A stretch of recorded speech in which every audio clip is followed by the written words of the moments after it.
Hello and welcome to the Direct Expanse. I'm Mr. Quack and I hope you're having this quack day to myself. This is Ramblings of a Mad Duck. Okay, so I know this ramble is supposed to be about the old gods, and I am still working on that. However, life has gotten incredibly busy, and unless by some miracle I get a lot of help making content, I'm not going to be able to make a lot of the Shadowlands content I want to in the time frame I want to. And so I'm making this ramble instead. What is this ramble? Well, basically think of it as a speculation slash preview, as in kind of what I'm thinking of in regards to Shadowlands and what I'm kind of looking into, as well as just some food for thought when thinking about the lore of World of Warcraft and overall where it's going with Shadowlands and whatnot. And because of this, just as a general warning, this speculation is going to be a lot more incoherent than anything else I've really made, except for maybe the first speculations I've ever made. But overall, this is going to be relatively incoherent. Oh, and as another warning, I haven't been able to go through all of the Shadowlands lore yet, as in there are significant chunks of lore I am currently missing, which may either disprove or help prove what I'm about to generally go through. And so if I do get things wrong or I'm kind of missing a piece of information that you think might help, please feel free to just leave something in the comments to add to the discussion slash speculation, etc, etc. Alright, let's start with the big theory. The Jailer. We know what he wants.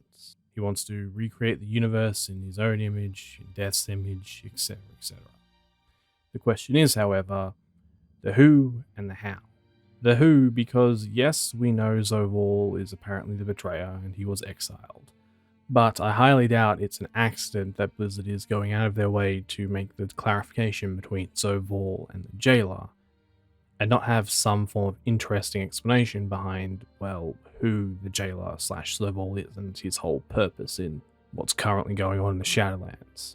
For the how, the question really becomes, how is the Jailer going to remake the universe in the way that's kind of being described? Because, okay, yes, there is raising an army and burning the universe and remaking it, which is similar to the Burning Legion. But considering everything we know about the Jailer and his current plans in regards to breaking the whole system of life, death, and rebirth in the universe, there's got to be something more to it other than just raising an army to take over everything. And so with this in mind, I think I'll start with the how.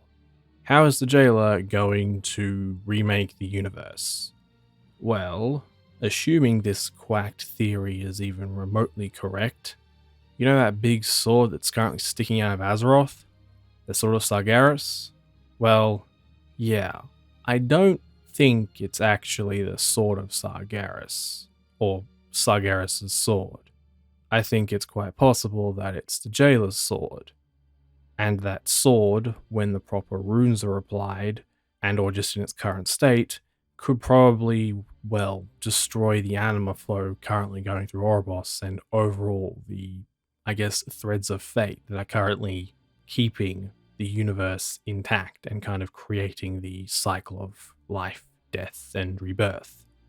So, with that statement said, I guess I should start explaining, shouldn't I? A question that's been driving me partially mad ever since I got into Oribos and kind of just seeing the playthroughs and everything in regards to Shadowlands is, why a sword? As in, when you go into Oribos, when you kind of walk through the area and like look at the architecture, something you'll notice quite evidently is that there are a bunch of swords around. I mean, we literally use swords as focuses to open portals to the other zones in the Shadowlands from Oribos. I mean, the Endless Knot iconography makes sense, as in, the Endless Knot overall just generally does represent the cycle of life, death, and rebirth. And as Locke pointed out to me as well, you could also get the impression that that iconography is supposed to be representing the Gordian knot. Keep that in mind because that will come back later. But anyway, why a sword? Why all this iconography? But in particularly, why a sword of all things? It's just so weird that, well, yeah, the Shadowlands is all based around this sword iconography, even though there doesn't seem to be anything within the Shadowlands that kind of explains the importance of that reference. Now, with this general question in mind, I eventually got approached by someone on Discord called Kamikins, who basically pointed out to me something that I really should have noticed considering the question I was asking about, like, why a sword, but I didn't. And the minute he did, well, this whole theory kind of started to come together and everything kind of started to click in regards to a lot of possibilities. And the thing he showed me was, in Revendreth, the anima conductor looked like a sword. But Kamikin specifically pointed out to me that the anima conductor in Revendreth specifically looks like the sword of Sargeras, specifically because of the anima flow of Revendreth being red, etc., etc. For me, this was kind of the starting off point for a connection which just, well, yeah, as I said, Sargeras' sword may not actually be Sargeras' sword. How so? Well, let's start with the first question. What was the poison that was actually poisoning Azeroth in the pre-patch or the epilogue? Well, technically the pre-patch for BFA. As we literally use our legendary weapons to drain something from the sword, but it's never specifically stated what. We're only told that it was generally poisoning Azeroth. With this observation pointed out to me, I kind of realized what that substance likely was. It was likely the sinful anima of Revendreth, or more precisely, something akin to the sinful anima of Revendreth being literally pumped into Azeroth and well, slowly killing Azeroth.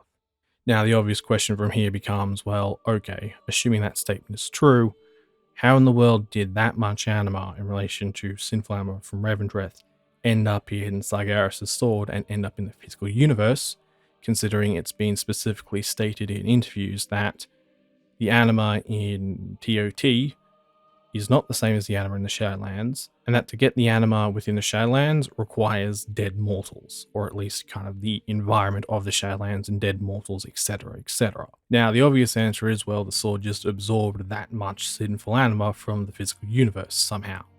And the answer would be, well, yes, okay, but if that's true, where did it come from? Now, the first assumption would be Argus, and I don't think that's the case. I think Argus got a much shorter end and worse end of the stick when it came to this blade. So, once again, where did all of this anima come from? Well, according to law, all of the anima within the Shadowlands seemingly comes from mortals. And so then the question becomes, well, what was Sargeras doing for a very large portion of his time as the leader of the Burning Legion? Answer: felling worlds, killing mortals. I mean, the Legion literally had soul forges. So the idea that Sargeras was somehow pulling the sinful anima, or at least creating the sinful anima, and placing it within the blade, isn't that far-fetched. Cool, makes sense, Burning Legion, mass murderers, universe worth of sinful anima, cool. However, the thing from here becomes, well, okay, but then how did he get it into the blade? Did he go through a specific process? Was there something else to it? Big statements with very little explanation. This is where Revendreth comes in. How so? Well, in Revendreth, there are the faceless statues that guard the Dark Portal, as in there are identical models pretty much all over the place. These models are split into two types. There are the ones without the sword and the ones with the sword. Now, these faceless statues with the sword specifically seem to appear in crypts, and also the Sanguine Depths, as in there are massive faceless statues in the Sanguine Depths that circle the prison, and you can specifically get a close-up of the sword they're holding. Now, other than the fact that those faceless statues turning up in Revendreth is weird to begin with, what's really interesting is the sword they're holding. Why? Because the swords they're holding have a very specific pattern down the center, which is basically accentuated by the design of the sword. Now, the reason why this design is incredibly important is because the pattern that's there only turns up in one other place in the Shadowlands, or at least in reference to one other place in the Shadowlands. That place is Oribos, as in the pattern down the center of these swords is seemingly identical to the, what I guess I'd call the anima pattern in Oribos. And to basically give a very quick explanation as to what this pattern is and what I'm talking about, basically, yeah, the brokers weren't joking. The patterns, the shapes, Oribos' design is very important, and there are a lot of very weird questions that come out of it. The main one being, are there two modes to Oribos?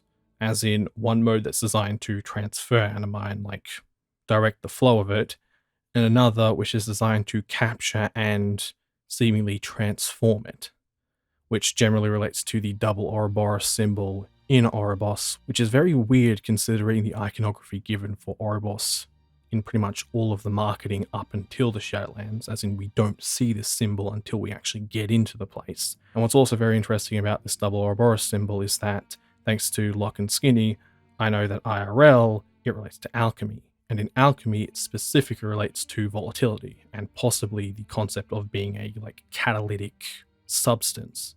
So the fact that this symbol is also all throughout Oribos is just, well, strange. But regardless, this pattern. There are basically 3 types of stone in Oribos you're going to find, or at least 3 patterned type of stone you're going to find in Oribos. One type is just clean, straight, nothing's on this stone, which seemingly directs, I guess, the flow of what I'm going to call the anima stone. Then there's the structured pattern type stone, which seemingly represents just the in-between in the place Oribos sits within. And then there's the chaotic pattern, which I swear represents anima. And the reason why I'm so convinced it represents anima is because when you look at the flow of anima going through Oribos, then literally look at the pattern and just look between the two. It seems like this pattern was specifically designed to mimic the anima flow going through Oribos. So, the fact this pattern is within the sword of these faceless statues in Revendreth is extremely weird and extremely noteworthy, because, just to be clear, right, other than the Covenant-specific mechanisms, so we're talking like the Soul-Binding Forge, the Anima Conductor, no other things in any of the other zones of the Shadowlands seemingly make a callback to Oribos. So once again, this pattern turning up in Revendreth on the swords of these figures is very, very weird and very noteworthy. But regardless of how weird and interesting this is, in relation to this theory, this pattern seemingly indicates that these swords contain anima, and then literally using just a bit of imagination and assuming the swords were glowing red because they're in Revendreth, the overall implication seems to be that these swords on these faceless figures are supposed to be a representation or something akin to the sword that's currently sticking out of Azeroth, so Sargeras' sword. Now, to say this similarity and alignment is a coincidence, well, I want to say it's a coincidence, but I don't think it is. And the reason why is because if you assume that Sargeras' sword is similar to these swords being depicted in Revendreth, then my assumption about what was poisoning Azeroth, and generally how this sword seemingly looks and acts, makes a whole lot of sense, as in they're supposed to be the same sword. The problem with this entire thing is that if this is even remotely accurate, the question becomes, well, hang on a second, how in the world did the Venthia and or something else seemingly depict these figures with this type of sword, and then, just by happenstance, we've just come from a planet with that type of sword, with that type of anima within it, stabbed into our planet? Were they depicting something that existed a very, very long time ago, or something they had seen before? I also want to point out, because I've got to mention it, that if you actually have a very close look at Prince Renethal's blade in the Remember This Lesson cutscene, what you'll find is that when you look at the blade closely, you'll see the same anima pattern that's in Oribos on the blade. And so this whole connection to Oribos and this seeming design of a sword that relates to and generally absorbs anima is not, well, once again, a coincidence or an accident. It seems quite purposeful, especially when we consider that the Venthia are supposed to be absolute masters at extracting anima. And so at this point we have a general question. What came first? The statues in Revendreth and the swords the Venthia use? Or Sargeras' sword and the way it currently looks and the way it interacts, etc., etc.? Now, considering how sketchy the history of World of Warcraft is in regards to our perspective and what we actually know, the answer could be either. But, well, as you can already assume, I think the swords in Revendreth and these statues in Revendreth and possibly the Venthia's swords came first, and Sargeras' sword came after. And or more precisely, Sargeras either acquired a sword that was from Revendreth, the Shadowlands, and related to death, or By some very disturbed means, the jailer has managed to get Sargeras to basically create a massive version of this type of Venthia's sword. Now, at this point, I'm going to go into the history of Sargeras' sword and some information we know about the Shadowlands in regards to like what's coming in the story, to kind of explain where I think the sword actually came from and how it specifically relates to the jailer. And how, well, remember how there are those lines in game where it's like the jailer will reclaim what was his? I think what they're referencing when they say he will reclaim what was his is the sword, as in they're referencing, yeah, Sargeras' sword, or more precisely the sword sticking out of Azeroth. But anyway, starting with the Shadowlands information. Something we find out in Shadowlands, which is rather interesting, is that Frostmourne isn't, well, just Frostmourne, as in it's more a type of blade called a Mournblade. And in the cutscene that kind of explains what Frostmourne is, we also get a reference to the first ones and this seeming indication that the Mournblade and the Helm of Domination, or at least the designs for both, were quite specifically hidden from everyone, and that it was a secret the first ones quite specifically wanted to stay hidden. Okay, so it's at this point I just need to make a correction. I went back and looked at the rune cover and the jailer's interactions and what we see in his memory, and I was mistaken in regards to the context of that conversation. As in, I thought the implication was that the secret the first ones were trying to hide were the rune blades. In reality, it actually seems like the rune blades are needed to help find the secret the first ones have hidden, or at least that's what Zovaal seems to be planning to use Frostmourne and the Helm of Domination for. Now, does this disregard everything I've been saying about the sword and where I've kind of been going with the idea that it's incredibly important to the jailer? No. The only thing it really changes is that the sword is not what the first ones were trying to hide, or at least I think that's the case. And so as this part of the theory kind of continues, I just want to make it clear that I do still think a lot of it is rather relevant, it's just that the rune blades are not what the first ones were trying to hide. And because I obviously don't address this later on, I'm just going to quickly address this now. What do I think the first ones were trying to hide, or what do I think the first ones hid? The first possibility is a way to free the darkness. The second possibility is Azeroth, and they could be one and the same thing, but those are the two likely options in general. Considering the implication here, could the first ones in some very strange regard be Pantheon? Maybe, but unlikely. And on the more strange note, it's quite possible that the first ones were trying to hide the world souls. And the reason why I've kind of got that idea stuck in my head, as in not just Azeroth, but like all of the world souls, by the way, but the reason why I've got that stuck in my head is because of Argus. The reason why is because in Argus's story and like kind of his recollection of his life, it mentions that when he kind of arrived as Sun, it kind of built a planet around him and protected him. Well, that's kind of like what happened to him. And the question that kind of has been really interesting in that regard is, what was Argus being protected from? Was he being protected from the other Titans? Was he being protected from something else? The Six Magics? The darkness? You know, the list goes on.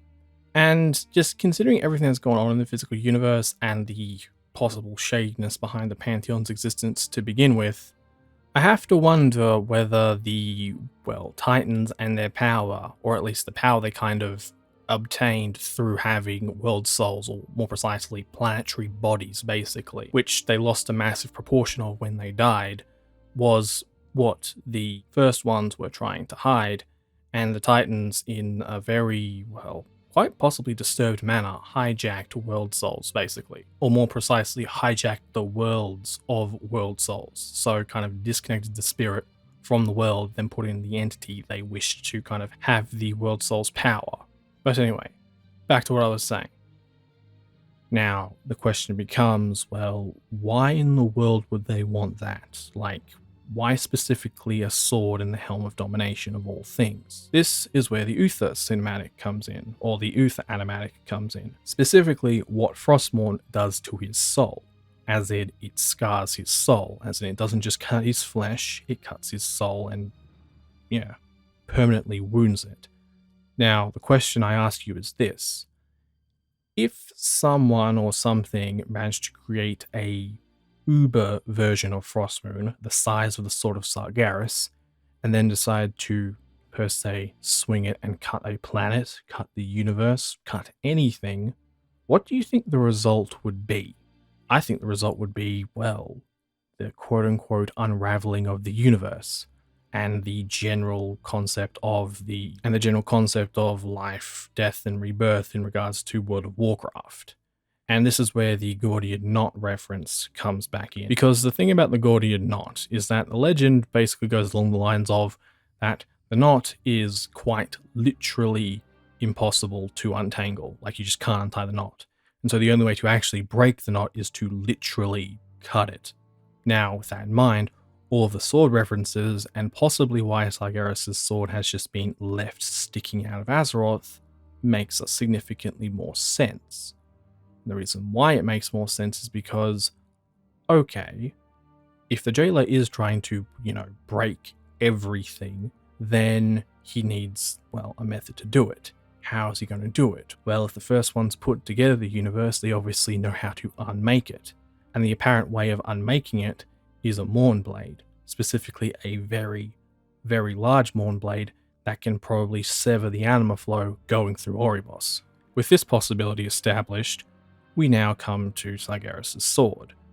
And, well, our first kind of depiction of it in Chronicle Volume 1, where it's splitting Telagris, or, okay, not Telagris, but what I think is Telagris in regards to the Titan soul that was cut in two, but we get the depiction of Sargeras wielding the sword, cutting the world soul in two.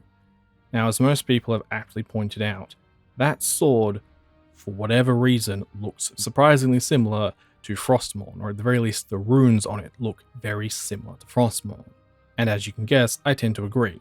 And not only agree, but think that is like precisely what those runes and this whole image is supposed to depict. As in Sargeras, by some means, somehow, was wielding a Mournblade, a very large Mournblade, which he basically used to, sunder demons, protect the universe, etc., etc.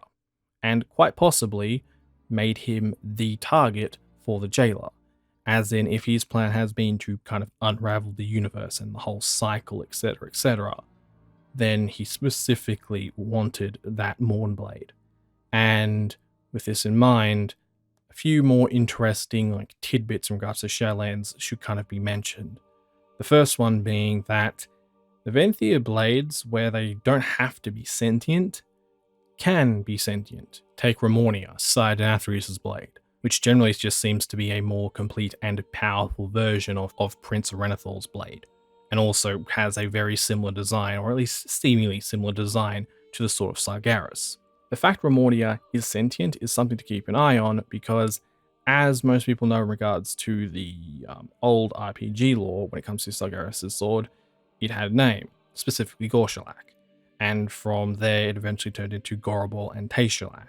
Now, the thing about the RPG, which is rather interesting, is that it doesn't actually give much origin behind Gorshalak at all. It just basically says most powerful weapon in the universe, and once again, this concept of being an incredibly powerful weapon, and considering the feats it actually does achieve within canon lore, should also just help you kind of put together what I'm getting at in regards to this sword having the ability to quite literally sever, I guess, fate, or just the cycle as a whole.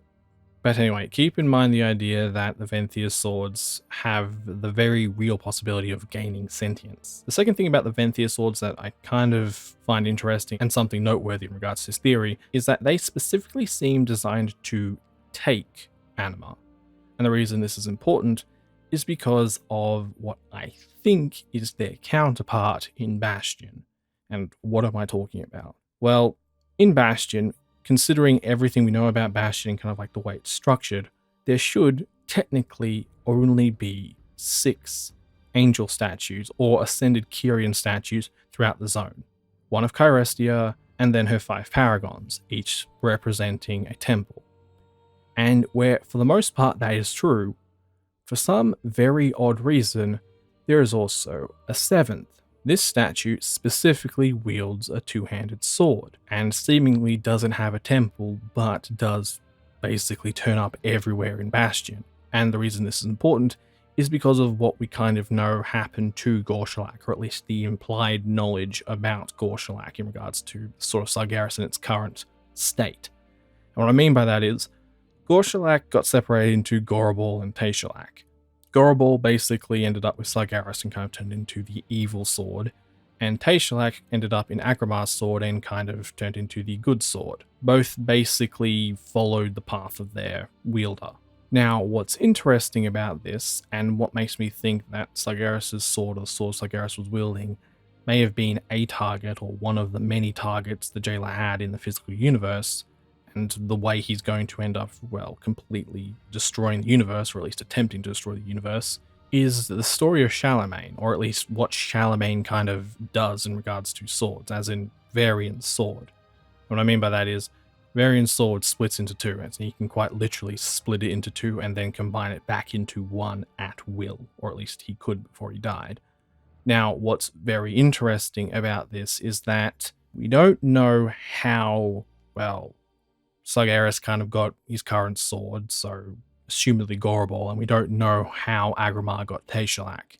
However, the two possibilities I've kind of narrowed it down to, assuming that the Chronicle stories are being explicitly used here, is either A, when Agrimar kind of became the brother of Sargeras and started hunting demons, he kind of did a Charlemagne to Gorshalak and kind of separated it into two and kind of gave the other piece to Agrimar, so they kind of, well, had equal footing in regards to their fight against the demons and were brothers, etc., etc. And the other possibility, which kind of relates to the RPG, I think, from memory, is that when Sargeras split the initial World Soul in two, as in the image that's depicted in Chronicle Volume 1, when he actually did that event, the sword also split in two. And so you kind of got one half that went to, well, Agrimar, and another half that went to Sargeras, likely happening when Cyrus kind of confronted the Pantheon the final time before he just walked away and then came back as a fel-infused madman. The reason why this relates to the two possible swords in Bastion and Revendreth and, well, Agrimar and Sargeras is because, well, firstly, I think that may have been what happened with the Sword of Bastion and the Sword of Revendreth, or at least the one those faceless figures are holding. I think they either got fused together to create the first Mournblade, or they were separated to specifically destroy the first Mournblade, which may or may not have been used to create the cycle to begin with, or at least been a contingency to stop the cycle. But either way, basically, two swords became one in Gorshalak. Gorshalak then got split up into Gorobal and Tayshalak. And from there, well, this is where things kind of get interesting, because it's specifically stated in Chronicle Volume 1 that when Agrimar and Sargeras met for their kind of like final time, when Sargeras kind of attacked Agrimar, etc., etc., it specifically stated that the swords broke, as in the blades of each of their swords broke upon contact. And then Agrimar kind of ran off to the Pantheon, etc., etc. Downfall of the Pantheon, blah, blah, blah. Now, the reason why I find this a very interesting and rather oddly specific fact to mention is that what made Frostmourne and just overall, well, a Mournblade so powerful? As in, yes, the hilt was powerful by itself, and we kind of see Sargeras and Agrimar wield the hilts quite impressively, but at the same time, Frostmourne's power, the way it kind of stored at him and the way it kind of just, well, scarred souls, was through the blade, specifically a rune-infused blade. So, assuming this theory has been, well, relatively correct so far, as in, there was a dark blade and a good blade that kind of came from Bastion and Revendreth, that kind of got fused into one, that kind of ended up becoming Gorshalak, that then got separated again thanks to Sargeras splitting the world soul of possibly Telagris in two, which eventually created Gorobal and Tayshalak, and then those two blades kind of cancelling each other out and breaking each other's blades upon fighting each other. The statement becomes, well, doesn't that kind of cancel out the jailer's overall plan for this blade? Because, as I mentioned, if Gorshalak was a Mournblade, wouldn't that mean that most of its power was gone with the blade being shattered? And the answer would be yes. However, this is where Argus comes in. And how do I put this? Blizzard has this very interesting habit of putting the most interesting comments and statements in the most mundane of places. And in this specific instance, it's during the Ardenweld opening, quest line for the Covenant campaign in the amphitheater. As we're kind of, going along, doing our thing, and we kind of get to the chapter about Sargeras impaling the planet, etc., etc., one of the audience members mentions that, or more precisely asks the question, how in the world do you create a sword like that in the first place? As in, do you transmute another world? As in, it's kind of just a quiet, open-ended question that isn't answered. But, assuming this theory is even remotely correct, this pretty much explains what Argus's whole purpose was in regards to, well, the jailer at the very least. As in, Sargeras was using him to basically bring back his demon army and kind of have it keep spreading across the universe. But the reason why Argus was likely a, open crater, basically, and as in a part of it was basically just slashed open and kind of you could see the molten core of the planet. The reason why that was, or at least the reason why I think that was because Sargeras was basically using the blood of Argus, or the planet of Argus, to basically reforge the blade of Gorobol after it kind of got shattered by Tayshalak. And the reason why Argus's soul was kind of being left alone to kind of just fuel the Legion's army was because the jailer obviously didn't want it, assumedly, or at least he wanted the planet's blood, but he didn't want the planet's soul, which is actually very interesting to begin with. But it also comes back to what I mentioned in regards to Remornia, as in it's quite possible that Gorobol, as in the sword that kind of got corrupted alongside Sargeras, may already have its own personality, and Argus wasn't actually needed.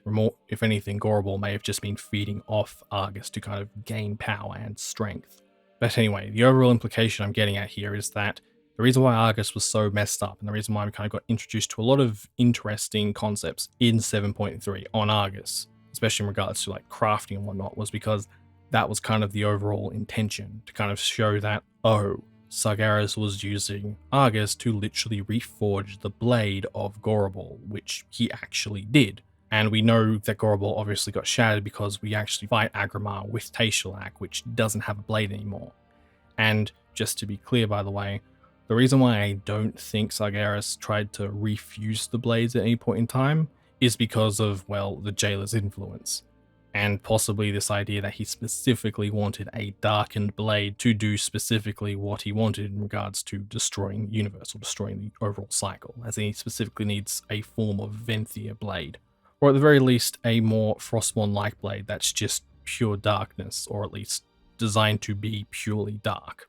But anyway, wow, you're going to get sick of that saying. But yeah, overall, this kind of explains why, the eye in the Sword of Sargeras is possibly missing, as well as why the sword actually has a blade and kind of looks partially different to begin with. And what I mean by that is when you actually look at the depictions of Sargeras' swords kind of throughout the Chronicles, they all seemingly depict it without a blade. It's just got the hilt with the eye. But if he specifically reforged the blade on Argus from Argus's blood, okay, cool, that makes sense. That explains why he, was able to stab Azeroth with a fully completed sword. But it also explains why the Arbiter is broken. And, the reason why I think the Arbiter is broken is because I think Gorobol, as in the spirit of that sword, specifically hit the Arbiter when Sargeras stabbed the planet. So yes, I'm basically saying that Sargeras stabbing the planet is why the Arbiter is broken, but it was specifically the spirit of that sword which broke the Arbiter. And just to be 100% clear, I do not think that spirit was Argus. I think it was quite specifically, once again, Gorobol. And to just kind of add some more circumstantial evidence, remember how Sargeras kind of gave that Gul'dan type look when he was just getting pulled away into the Titan Pantheon, as in just that shock and awe that something had gone completely wrong? Now, obviously that could just be relating to him being captured by the Pantheon, as in him finally realizing that, oh, damn, it's too late. But at the same time, I think it would be rather interesting and quite plausible that he actually realized that the sword he had been carrying since his downfall, as in the one that was with him when he kind of started to meditate and realize that the universe needed to be destroyed, the one that kind of helped him destroy the Pantheon, etc., wasn't actually his sword to begin with. As in, either this sword was, once again, somehow related to Revendreth and these faceless figures with the sword, and they're depicting that specific sword, and he just picked it up along the way. Or he had been basically tricked into quite literally recreating a sword very similar to this sword depicted in Revendreth, and realized that it was never his to begin with. If anything, it quite possibly was the other method the jailer was kind of influencing Sargeras through. As in, if you've watched Nathrezim Conspiracy and all that jazz, you kind of know what I'm talking about in regards to my knowledge and thoughts of how the Nathrezim influenced Sargeras. However, the one thing about that whole instance and theory, or at least the one catch-all in regards to that, is why in the world would Sargeras trust Nathrezim to begin with if he was quite willing to just outright slaughter them? I mean, there's fear, but then there's knowing better. If the sword was also corrupted by the jailer, or at least that was kind of one of the end games the jailer was going towards, then that also kind of explained Sargeras' kind of madness and kind of ineptitude when it came to the jailer's plan, and overall just ignorance. And so yeah, that facial expression Sargeras gave is just the perfect encapsulation of, oh, I really didn't mean to do that. I have been thoroughly used. But anyway, overall, this is the how, or at least I think this is the how, as in the sword that is currently sticking out of Azeroth is going to play a part in Shadowlands, and it's quite specifically what the jailer is going to go after if he can get out of the Maw, or just get out of the Shadowlands as a whole. He's going to go specifically for the sword to, well, once again, cut the Gordian knot, or cut the endless knot, and basically break the cycle altogether. And I mean, if anything, it would be very interesting if Sylvanas ended up getting the sword and doing the same thing at the end of Shadowlands anyway. But I'll get to her later, because there is some very weird things going on with her and Helya. Okay, so now on to the who. The jailer. Now, I'm just going to get this statement out of the way right now. No, I do not think Zovul is the jailer. And I do not think the jailer is Zovul. I think the reason why Blizzard has specifically gone out of their way to kind of indicate that there was the banished one, Zovul, and that he was made the jailer of something, but that something also just happens to be incredibly evil and has somehow corrupted the prison that it was within, and why the Maw was created in the first place, are two separate entities. And the reason why I am ever so certain of this one, as in I'm 100% certain of this in comparison to the sword, is because pretty much every bit of research I've done in regards to Shadowlands, like IRL, looking up mythology, and in-lore stuff, just screams that there is something else behind Zovul and the jailer. And I guess just to kind of start listing off things and going from like the top and the most obvious thing for me, that is the dead giveaway that Zovul isn't, how would I put it, the big bad, or at least he's more an avatar to something even worse, is the hole in his chest. As in, that is such a purposeful use of a concept in regards to World of Warcraft, it's not funny, or at least I think it is. And the reason why I think that is because there are actually very, very few things in World of Warcraft that relate to, well, open chest cavities and something not having a heart at all. Off the top of my head, and from everything I've kind of looked into, there are only like 3 things that relate to this. The first is Hakar, and overall what Hakar teaches us about this kind of open chest cavity concept is that wherever the heart goes, Hakar goes, which is, it's like, okay, cool. So to summon Hakar, you're likely going to need his heart, or at least when you summon him in, you're going to also be bringing in his heart. Makes sense. The second piece of lore, which kind of relates to this, is Arthas, who literally took out his heart to kind of become more powerful and more connected to the Lich King, etc., etc., which, once again, okay, cool, that makes sense, and if Zovul did something similar, I wouldn't be surprised. But the third thing, and the thing that I don't think many people have actually noticed, or at least noticed but haven't mentioned, are the Maidens of Azshara, specifically her wrath, her pride, and her radiance. When you actually look at the models of those creatures, you'll actually notice that the handmaidens are literally in the center of those creatures, as in remnants of what they are there. And so the overall implication I got from those things and kind of the way they were transformed was that instead of it kind of being a heart needs to be present for the power to kind of exist in regards to a card, instead they are a more extreme version of Arthas in regards to removing the heart and kind of embodying the power. Except instead with the handmaidens, it was more a thing of the power kind of turned them or their person into the heart or the core of that power. And so in regards to the jailer, or at least Zovol and his look, is that his body is the power source for something, or at least the reason why a certain power is existing in the Maw. And overall, it's quite possible that Zovol has completely, well, he's not there anymore, or at the very least, he's kind of there, but just not. I mean, overall, I am basically saying he's very similar to Arthas, but in comparison to Arthas, his soul and or just willpower of who he once was might just be completely gone. And or if his person is still there, then it may have just been a completely cruel and arrogant person to begin with. And what's very interesting about this possibility is that if Zovol is anything like Lady Waycrest in regards to how she was kind of a conduit for Gorak Tool's power, then, oh boy, I'll put it like this, we really, really don't want to kill the jailer, and there was a very, very specific reason why they imprisoned him instead of killing him. As in, it's that same concept with Lady Waycrest of if you kill the vessel, whatever that vessel was containing, and or just like anchoring, suddenly becomes free. And yeah, what I think is behind Zovol, we really don't want to be free. And what I'm basically talking about in that regard is that I think the power behind Zovol is, well, one of two possibilities. The first possibility is that the faceless statues in Revendreth, as in the ones holding the sword, that's what's behind Zovol, as in whatever those things are depicting is what's behind Zovol. And or the literal equivalent of the devil in World of Warcraft is behind Zovol.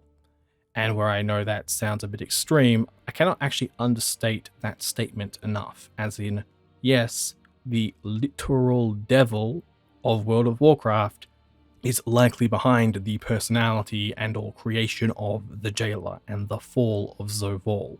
How do I figure that? Well, kind of moving on to the IRL stuff for a bit, something I've been researching for a while now, or at least researched for a while, then kind of stopped, then started looking at it again, etc., ever since like last BlizzCon, was the naming scheme behind the kind of anima powers and kind of what's going on with, or more specifically, I think it's legendary pieces. And this idea of Oberon armor, like specifically Oberon armor. And the reason why is because, okay, Oberon armor could just be a play on the word oblivion, which, you know, okay, cool, makes sense. They're going with the idea of like oblivion magic being a thing and most likely being related to like extreme do not touch type death, worst case scenario type magic, okay. But there was also something else that I noticed with that name. And it kind of started because I have a very, very bad habit of mispronouncing things. What I'm talking about is when I first looked at Oberon armor, I completely skipped out on the L and just started calling it Oberon armor, as in just without second thought. I eventually realized I made a mistake, but the reason why Oberon armor consistently rolled off the tongue for me was because it sounded very familiar, and I couldn't put my finger on it, until I realized that Oberon was one of the main characters of Midsummer's Night Dream, as in Shakespeare. Specifically, Oberon was the king of fairies, with his queen, Titania. Now, with the Night Queen obviously being a thing in Shadowlands, this connection was rather, well, striking to me, so I kind of looked into it further. And, well, a very, very long story short, why were Oberon and Titania fighting in Midsummer's Night Dream? Answer, they were fighting over a child, who Oberon, funnily enough, wanted to make a quote-unquote knight of his court, or at least something along those lines in some of the versions I've read. Which, in regards to World of Warcraft, is just a bit funny when you think about the idea of death knights, etc., and the fact that Azeroth is a world soul, and technically a child. But anyway, Other than that, when you follow the King of the Fairies like origin, as in like where does this concept come from, you come up to something else.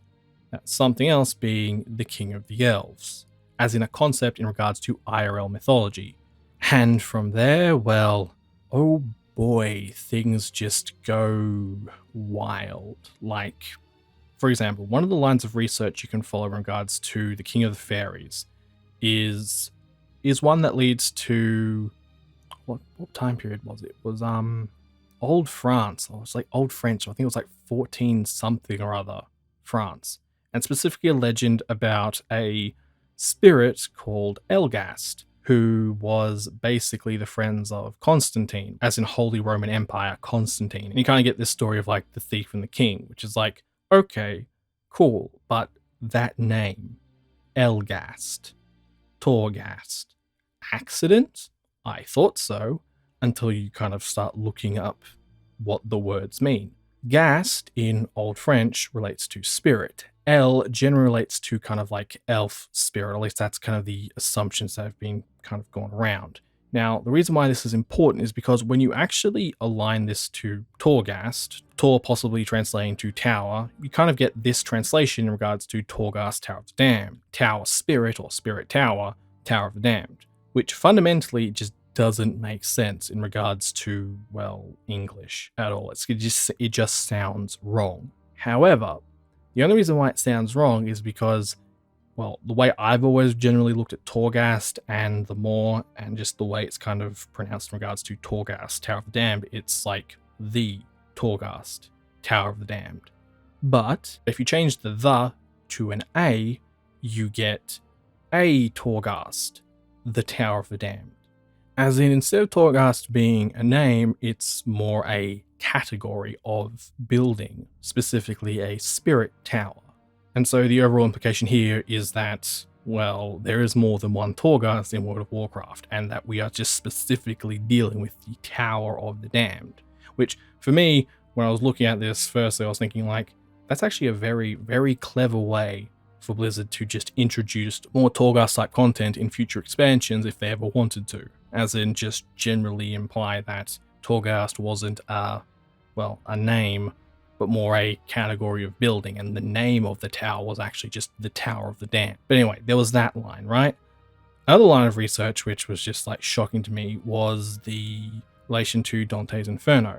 And the reason why was because, if I'm not mistaken, it was something along the lines of you could eventually reach one of the angels, specifically called, I think it was like Alachinio, or was it one of the demons? But basically, this specific demon looked after like the second, I think it was like the 6th layer, like 7 layers, I think it was 6 or 9.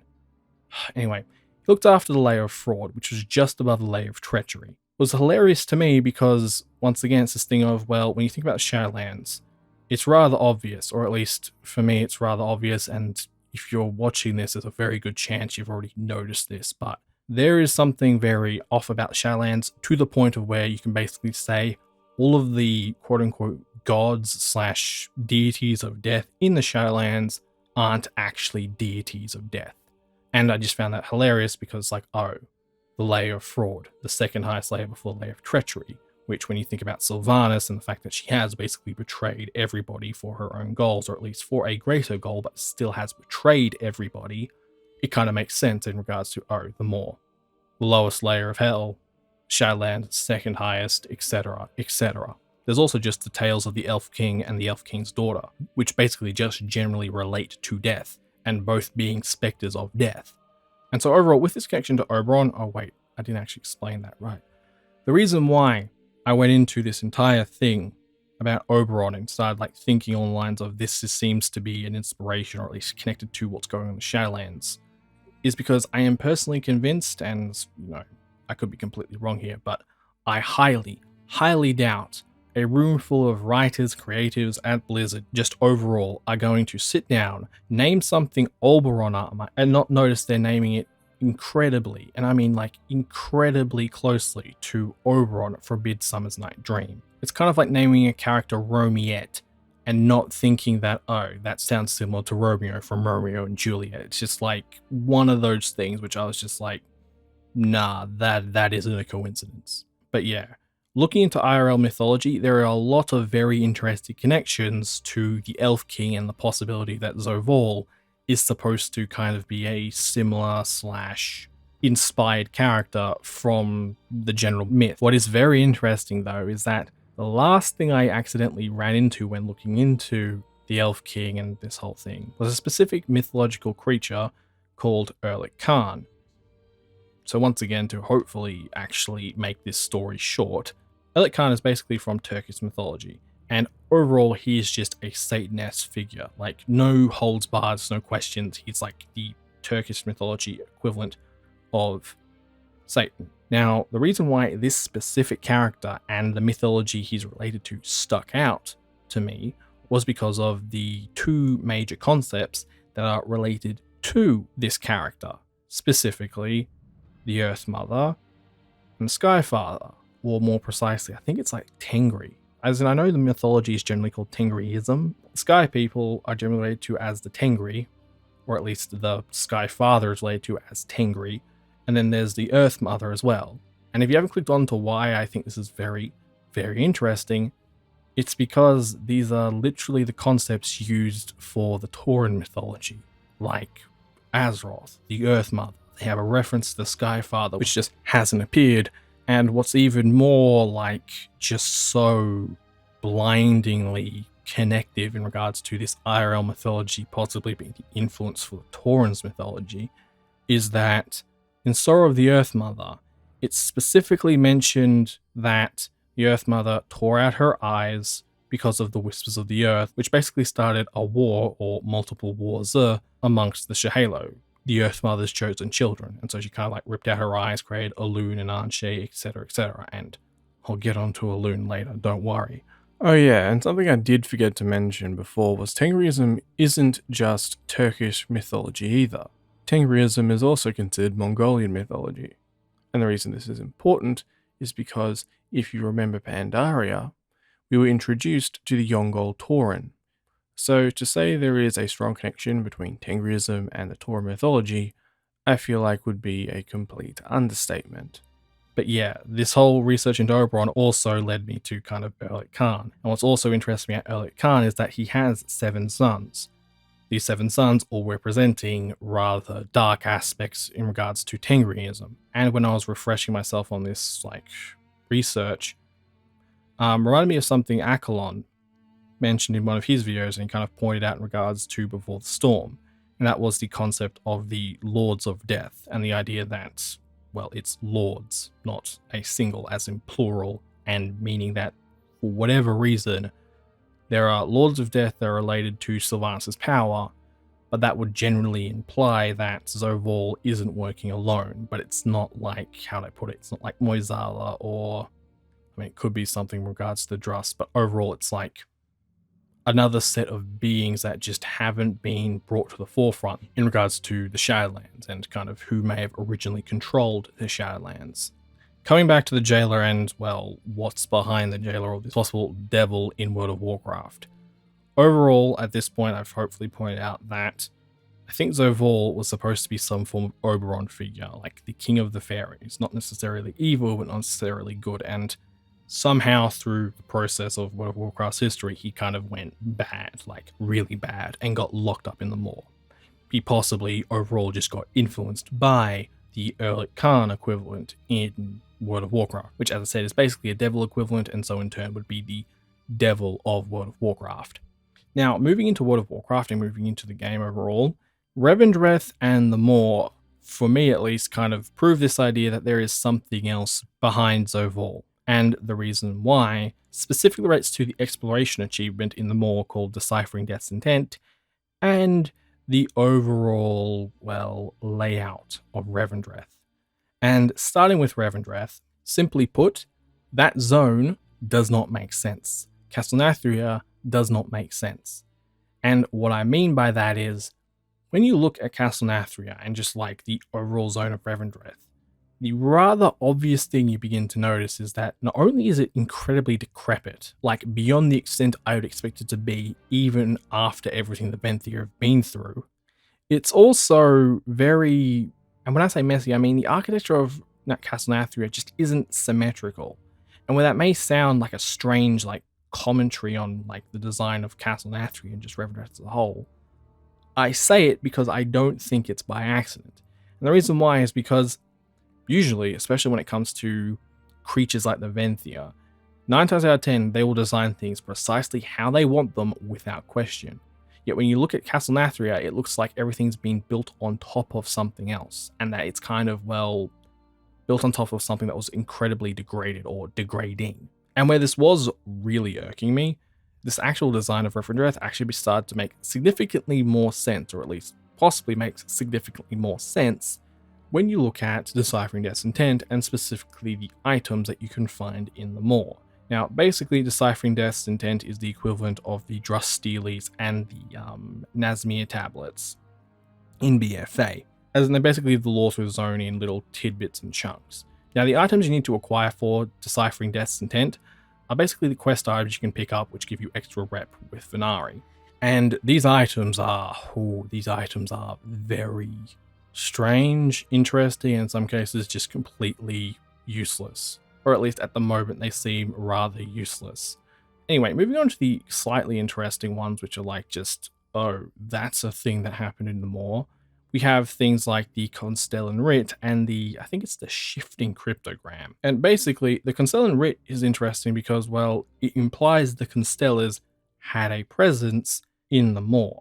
And what's rather interesting is that actually Vanir doesn't seem to understand why someone would record information within a Constellan Writ, which just is a very interesting thing because of the broker's knowledge overall and their seeming, well, ignorance of the Constellars. But anyway, the Constellan Writ implies the Constellars had a presence in the Maw at some point. And actually, if you fought a specific mob in Torghast, you've probably noticed that they look incredibly similar to the Constellars. And I would completely agree. And the reason why I would completely agree is because of what Xal'atath said on Naglfar. And what I mean by that is, she basically said that she didn't know the Constellars could be corrupted. And basically like commented that her brother should learn from Helya, etc, etc. However, what these NPCs in Torghast seemingly imply is that, oh, they've always been corruptible, you just had to know how. And obviously that Jailer had a method to corrupt Constellars. And what's really interesting about these entities, right, is that when you look at their hands, and this was pointed out to me by Locke, but when you look at their hands, right, you can notice that they have wrappings around them, which is kind of strange. But what's even stranger and more interesting is that when you actually go looking through World of Warcraft and actually look at their hands specifically, you can't actually find their hands anywhere else except for one location. That location are the statues on the Dark Portal, like a specific design of them on the Dark Portal. And so the overall possible implication of those statues, possibly all throughout Revendreth and or just the ones on the Dark Portal, is that they are just, well, petrified Constellars, basically. Possibly dark Constellars or corrupted Constellars. And it's likely the Constellar looking figures inside Torghast are just, well, frankly, corrupted Constellars. Moving on to the Shifting Cryptogram, that one just opens a whole can of worms, which just is like, boggles the mind. And what I mean by that is, we all know the brokers are suspect as all. Like going into how suspect they are is just, I don't need to. What they've done so far in Shadowlands is just odd, to say the very least. From the seeming implications in regards to Vanir and just Cartel, they're having the ability to go in and out of the Maw without being stopped, basically. And a very, very long story short, once again, I don't think Vanir is actually stuck in the Maw because of the Maw, as in like the thing that's keeping the Jailer inside the Maw. I think she's stuck inside the Maw because the brokers are waiting for her to walk out to kind of capture her. That is why I think she is hiding in the Maw. She isn't, well, yeah, physically stuck. It's more like she can't go anywhere without being caught. But anyway, this Shifting Cryptogram. Vanir mentions when you kind of give it to her that it's like, oh, this is an ancient broker cipher. And it's like, hang on a second. Ancient broker cipher. So you're saying the brokers at some point in time, a very long time ago, had a presence in the Maw? And the answer is, once again, yes. It's just like, oh, wow. Okay, cool. I mean, when you actually think about the brokers' overall, what's the word? ideology and the way they kind of act, I would not be surprised in the slightest if we're going to end up having to fight a large portion of a cartel or just all of the cartels by the end of the Shadowlands. And the reason why is because the brokers are shrewd. They back winners. They aren't stupid in regards to how they do business. And if they think the jailer has a very, very real chance of just outright stomping everything, they'll probably just take up the deal Denathrius kind of implies is out there when it comes to siding with the jailer. As in, side with the jailer and you can help reshape the universe. Don't and you'll be stomped. I would not be surprised if a large portion of the brokers or quite a few of the cartels decided to just take up that offer. But with those two items aside, the item from Deciphering Death's Intent, which just completely blew my mind in regards to, oh, this is why this achievement and these items overall are important, is the Vanir Concordat. Now, I just want to make this clear, by the way. I said Concordat, as in Concordat. Why am I going out of my way to specifically pronounce this word? Well, the reason why is because a Concordat is actually a very specific type of treaty. A treaty specifically between the church and the state, or at least IRL, that's kind of what Concordat's supposed to be. And so if this Vanir Concordat, which is supposed to be between a Morsworn Lieutenant and a Vanir, is anything to go by, the implication is that the Vanir are either the state or the church, and or the Moor is the state or the church, but one is either to the other. Which initially you'd say, well, okay, so what you're just talking about the purpose, right? And it's like, I thought that as well. But then I remembered something that stood out to me like a sore thumb in beta, which still happens to be in the game today, which is just, once again, one of those things where it's like, oh, okay, that's clever. High Adjudicator Elise. Within the Halls of Atonement, past the courtyard and gargoyles, is a church unlike any seen on Azeroth. This statement was weird because I was like, well, okay, Vanir, cool, penance, redemption, whatever. Kind of feel the idea that the light may have had some form of presence in Revendreth at some point, but the fact that, once again, they specifically go out of their way to mention a church in relation to the Halls of Atonement and its kind of purpose is like, oh, okay, that's just strange. In the context of this theory, though, it's kind of like, oh, there's the dot I was missing. Because the thing about High Adjudicator Elise and the Halls of Atonement Church, which doesn't really make sense, is that High Adjudicator is said to preside over the spirits of this church, but at this point in time, High Adjudicator Elise is in league with Denathrius. So she's forsaken the purpose of Revendreth and the Vanir as a whole, yet it's still saying she's some form of churchgoer, as in she has some form of dark belief. And so the question is, what is that belief? What does she believe in? And this is where, once again, the idea of there possibly being some form of literal devil in World of Warcraft starts to come to mind. Because, as has kind of been mentioned, it's like, okay, we know Elune is definitely considered a god, but is she really the only god in World of Warcraft? And would she have an equivalent? I mean, I know there's Anshi, and I'm definitely on board with thinking Anshi is equivalent of a god, and it's possibly been corrupted in some form or manner. But at the same time, considering the Sorrow of the Earth Mother story, the implication here would be that the Whispers of the Earth, thing that kind of started the war between the Shahalo, are what the Vanir that followed Denathrius are currently worshipping, and possibly what Denathrius himself worships. And this is where the how, as in the sword, and everything I've just been going on about kind of intertwine, because funny thing about some religions and priests overall, 9 times out of 10, they're going to try and mimic and or have some form of iconography that specifically relates to what they worship. Whether it be the way they dress, the way they act, and or in Denathrius' case, possibly the weapon he wields. As in the sword sticking out of Azeroth hasn't been forgotten and isn't there by accident. But anyway, the overall implication I'm getting at here is that between Revendreth and the Moor, it seems as if Revendreth were the priests in regards to this Concordat, whereas the Moor was the state. And what really pushes this forward for me is that, considering how close Revendreth is to the Moor, as in I didn't realize how close it was to the Moor until I saw the cutscene and I was like, oh, okay, yeah, that is incredibly close to the Maw. Until I actually saw that, I didn't realize and or consider that, oh, maybe Revendreth was actually a part of the Maw.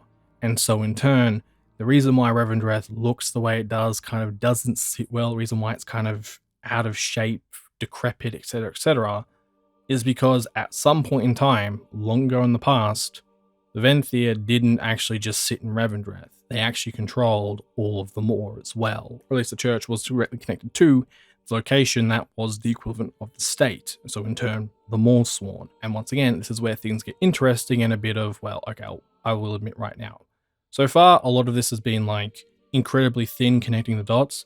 As we go further forward, there's probably going to be even thinner connection. And so at this point, if you've got any corrections for anything I've said, or like just like, oh yeah, you're wrong here or there, or whatever, please go nuts in the comments section. But anyway, going back to deciphering Death's intentions and this possible connection between Revendreth and the Maw and them being the same location, we come to the Discarded Torments item, which for me, when I first read this, I was like, wait, hang on a second, why in the world would something like this be in the Maw? Because we're talking about the Maw here. No torment too small or too big seems out of place within the Maw, as in, you know, you're just sending souls there to be forever tormented. However, after making this connection to Revendreth, this item actually started to make significantly more sense. As in, oh, if a soul isn't complying in Revendreth, what do? They up the torments. They kind of make it suffer more to kind of like get rid of the anima, to humble it basically. And so then the question becomes, well, okay, if Revendreth and the Maw were the same location, did they possibly have the same purpose? As in, were they both designed to purge souls of their evil sins and kind of act as a place for souls to be redeemed? And if so, did the Maw possibly go too far? As in, did they kind of cross the line, which kind of sent them down a path which eventually saw the creation of the Maw, or more precisely did Zovor go over a line and eventually head down a path which saw the creation of the Maw? And I mean, with the general implications being that he was looking into the secrets of the first ones, etc., I wouldn't be surprised if through some warped logic he realized that, hang on a second, if I just destroy the cycle, I'll never have to deal with flawed spirits ever again, or like prideful, sinful spirits ever again, and just cut off all my issues with one swing. But anyway, these Discarded Torments kind of helped solidify this connection between Revendreth and the Maw, and the possibility that they share the same purpose. But what really got me, though, was the Box of Torments, because there's the Discarded Torments and the Box of Torments. Now, the Box of Torments is very interesting because it's a music box. Like, literally, it's just a music box. And it's like, well, why in the world would you have Discarded Torments, where you literally, you know, you go through the Maw, you find all these NPCs and elites, which just have, like, names like Lord of Decapitation, Lord of Axe. It's like, okay, cool, so these guys are, like, really nasty. But why would the Box of Torments specifically be just a music box? Then, when you think about what's going on in Revendreth, things start to make significantly more sense. What am I talking about? What are the Naru? Answer: they are technically singing crystals. Would I be surprised if Zovor and Ordinathrius decided to use darkened Naru to punish sinful souls, or to kind of extract sinful souls? The answer is no, I wouldn't be surprised. Actually, I think that's precisely what happened, and quite possibly why the light attacked Revendreth to begin with, and possibly attacked the Maw as well, but at the very least attacked Revendreth. And what's interesting about this is that further solidification of this like possibility in regards to using Naru to extract the sins of evil followers actually comes in the form of Bastion and their Vespers. As in, what are Vespers? They're basically bells that are designed to extract certain emotions from souls. So could the Vanir have tried to do something very similar with the Naru and possibly failed? I mean, it would be very interesting if that's how Vespers kind of came into being to begin with. As in, you know, oh, Naru do this, if we can kind of mimic that process without creating a living crystal, we can kind of, well, purge souls of certain emotions, etc., etc. But once again, the process would have come from the observations of literally watching a Naru crystal be, well, tormented or subjected to changing into something it just didn't want to change into. But anyway, that's like a possible thin line of logic explaining the connection between Revendreth and the Maw, and how they possibly were the same location, and possibly how, well, overall both managed to piss off the light to such an extent that it attacked Revendreth outright. But moving back to the possible who, overall I feel like Revendreth and the Maw, especially the Maw, imply that there is something else in the shadows that we just are just missing. And I mean, the other, oh yeah, this one I should have mentioned first. The other really big thing, which is just like, yeah, why is all of this missing in regards to Zovol, is the horns. As in, when you go through the Maw, you'll notice that there are a significant amount of horns everywhere. Even when you go through the concept art, you will find, horned creatures everywhere. But what none of these creatures seem to have in common is, like, Zovol. As in, they don't look like Zovol. Zovol seems to be the odd thing out in the Maw, which, once again, is strange until you consider the fact that he's possibly the conduit of power for something considerably darker, aka the literal devil of World of Warcraft. Oh, but here's the interesting thing, right? I keep talking about like the literal devil, right? Even though, as I mentioned, a lot of this has got me thinking about what Akla mentioned in regards to like Lords of Death. Well, that's the other possibility, which I am incredibly inclined to believe, and that is the idea that the Shadowlands had Lords of Death, as in more than one and a lot of them. However, at some point in time, seemingly when mortals first came into existence, because that's kind of the origin point of Ardenweld, or at least how would I put it. Ardenweld's described as being created just as the first mortal souls kind of started heading into the Shadowlands, which confirms what Chronicle Volume 1 says about Shadowlands, as in it was only created when the first mortals came into existence, and that there was something before then. But the overall implication seems to be that there was something in the Shadowlands prior to the current Eternal Ones and the current setup of the universe. And the reason why I'm, definitely inclined to also believe that there are Lords of Death is, firstly, there's Maldraxxus. And Maldraxxus is one, let me phrase this. All of the zones in the Shadowlands are strange for multiple reasons. Maldraxxus is strange because, to put it simply, there is no explanation behind why Maldraxxus has living bone and decay growing out of the soil, or what seems to be soil. It's just a massive decaying field of basically biomass, which overall doesn't make sense, except for maybe that one planet in Legion, which didn't actually seem to be a planet, but actually seemed to be some form of living creature that were just walking around on like one insignificant bit of it. Anyway, the first overall question I have to ask about Maldraxxus, and I'm pretty certain of this, is what did the Primus build Maldraxxus on? As in, it's not a landmass, something was killed, and he built something on it. And I think whatever that thing is constantly regenerating or constantly producing the bone, the decay, the flesh of Maldraxxus for the Primus to use. But the question becomes, what in the world was slain to begin with to kind of have such a zone exist to begin with? However, what's so interesting about this is that it mightn't have even been the Primus that slayed this creature. And the reason why is because during one of the world quests, and I mean, there's actually a few of these really interesting world quests in Shadowlands, but in a specific world quest in Maldraxxus, you have to go help this forger forge some weapons, and you get taken to an ancient forge to kind of protect them. And when you ask what this place is, she kind of just offhandedly mentions that, oh yeah, by the way, Maldraxxus wasn't always controlled by the Primus. And it's like, well, hang on a second. What in the world was he fighting then? Because, like, okay, yes, Maldraxxus, place of war, 5 houses don't like each other, or they respect each other, they respect strength, etc., etc. Cool, that makes sense. But this forge seems to imply, especially considering it's considered an ancient forge, seems to imply that the Primus had to literally invade Maldraxxus and set up the current system of Maldraxxus. Which, if that's the case, once again the question becomes, who was he fighting and what did he get rid of?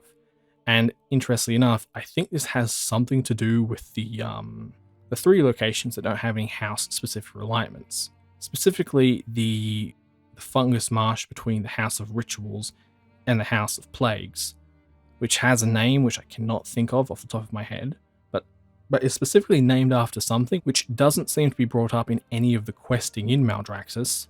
There's also the insect/barren mushroom zone just northwest of the House of the Chosen, between the House of the Chosen and House of Constructs, which also seems to just not have a name to it or any type of real house alignment, but just exists.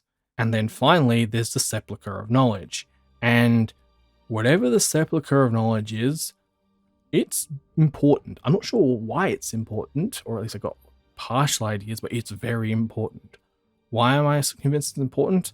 Well, other than the Primus's message, which I'm assuming most people have heard, but if you've stuck around Oribos long enough, you'll find that the brokers specifically want the Sepulchre of Knowledge, or at the very least, it's a part of their grand design, as in they don't believe in the purpose, but they believe in the grand design, and the grand design specifically relates to the Sepulchre of Knowledge, which is strange. And then there's also the quest we actually have in the Sepulchre of Knowledge, which is just... I mean, you'd think after however many expansions, as adventurers would be just a bit smarter in regards to who we actually help.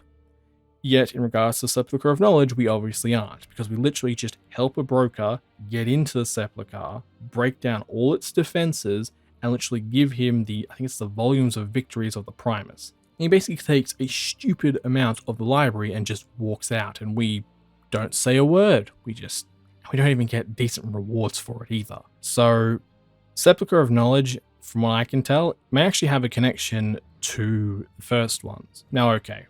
This could just be the knowledge of the Primus, which seems to be incredibly vast to begin with. But if it is a place specifically related to the first ones, it would make sense that Maldraxxus was kind of set up in its vicinity, as in, okay, Maldraxxus is supposed to defend all of the Shadowlands, but it's also simultaneously, like on a more domestic level, supposed to quite specifically stop anyone from accessing the Sepulchre of Knowledge, which might have been where Zovor learnt about the rune blades, or at least the secret the first ones were trying to hide, and kind of sent him down his path to eventually getting him banished into the Maw. But yeah, overall, that is why Maldraxxus is strange, and there does seem to be some implication that there was something on Maldraxxus prior to the Maldraxxi kind of taking over the place. And then on top of that, there's also seemingly the implication that Maldraxxus isn't actually just a land mass in of itself, as in it's kind of was a creature that got slaughtered and is being harvested consistently. So yeah, there's Maldraxxus. Then there's Ardenweld.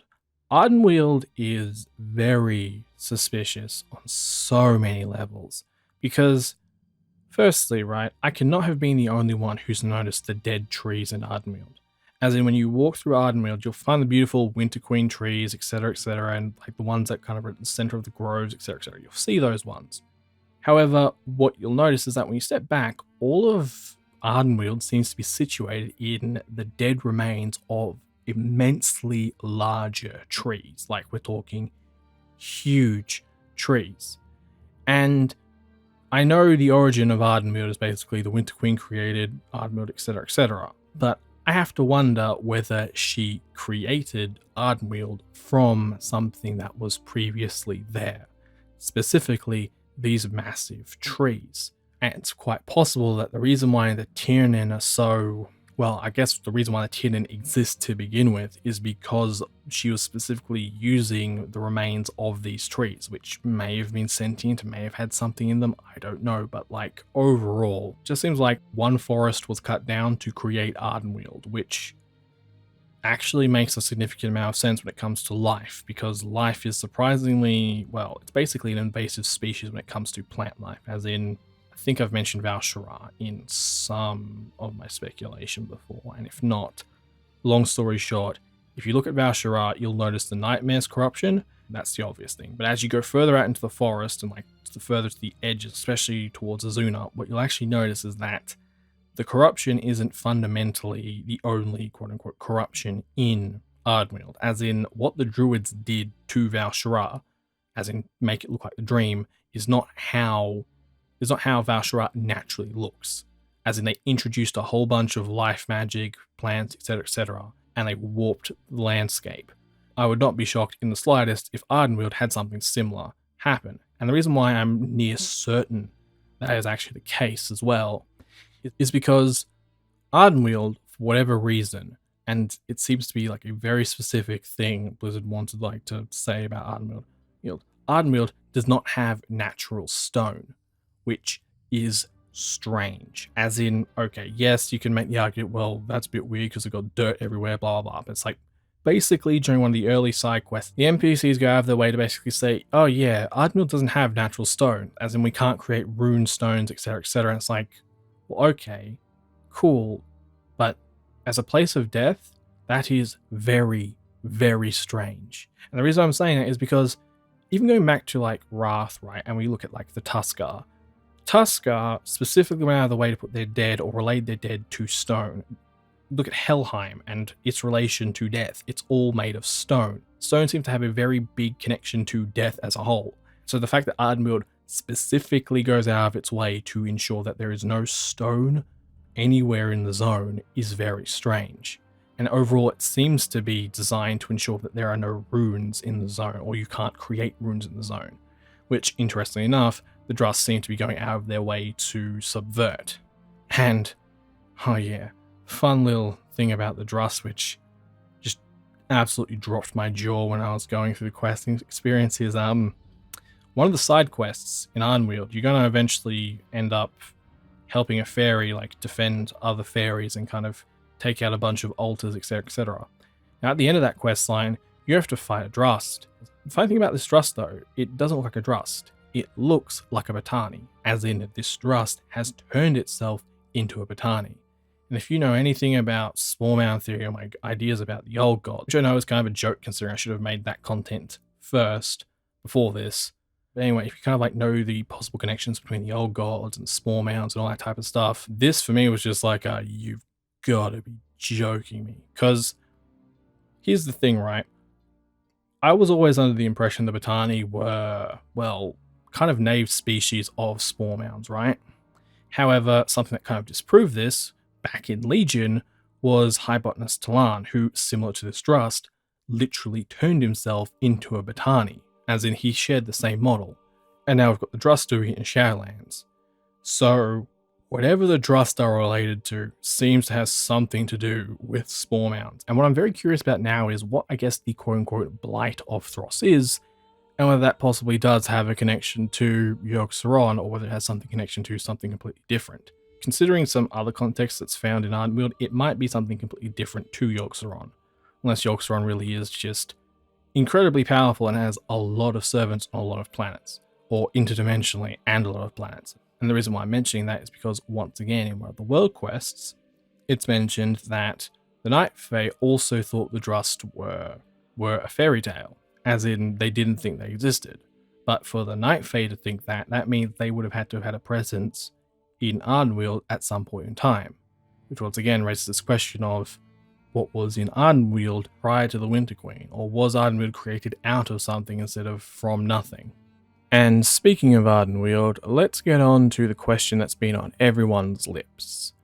Who is the Winter Queen's sister? And the reason why we're going to move on to this in relation to everything I've been talking about as well. Okay, yes, it's a big question in regards to Shadowlands, but also kind of figuring out this question kind of gives us an indication in regards to the timeline of the Shadowlands, as in what's kind of happened when, or at least I think that's the case. And so when it comes to the Winter Queen's sister, there have been, well, two major possibilities. One possibility relates to A&R, the other possibility relates to Elune. I find both incredibly difficult to justify in regards to who's who, because just from my knowledge of the lore, either could be quite possible, and from my perspective, it doesn't really matter which one turns out to be true. The amount of changed lore that kind of comes from it, or the amount of like lore that needs to be explained from it, is still massive. And I mean, okay, going with the Elune possibility, right? That is probably the more sensible option, I'd say. And the reason why I'd say that's the more sensible option is because, frankly put, yes, everyone's looking at Ardenweld in regards to Elune, looking like through the Nile story, etc., in regards to Tyrande, blah, blah, blah. But the reality is that when you actually look at the Shadowlands zones and everything that's going on in the Shadowlands, Bastion is the place that has extreme, like beyond extreme connections to Elune, as in from the miniature Alkin, which aren't feral, to the statues which literally look like the statue of Helya in pretty much all of the temples of the moon, to Elune literally taking Ysera in a similar fashion to how a Kyiran would take a soul and placing her within Ardenweld. I mean, the list kind of goes on, but basically, if you're looking for any form of confirmation and or indications of Elune in the Shadowlands, I would highly suggest looking at Bastion.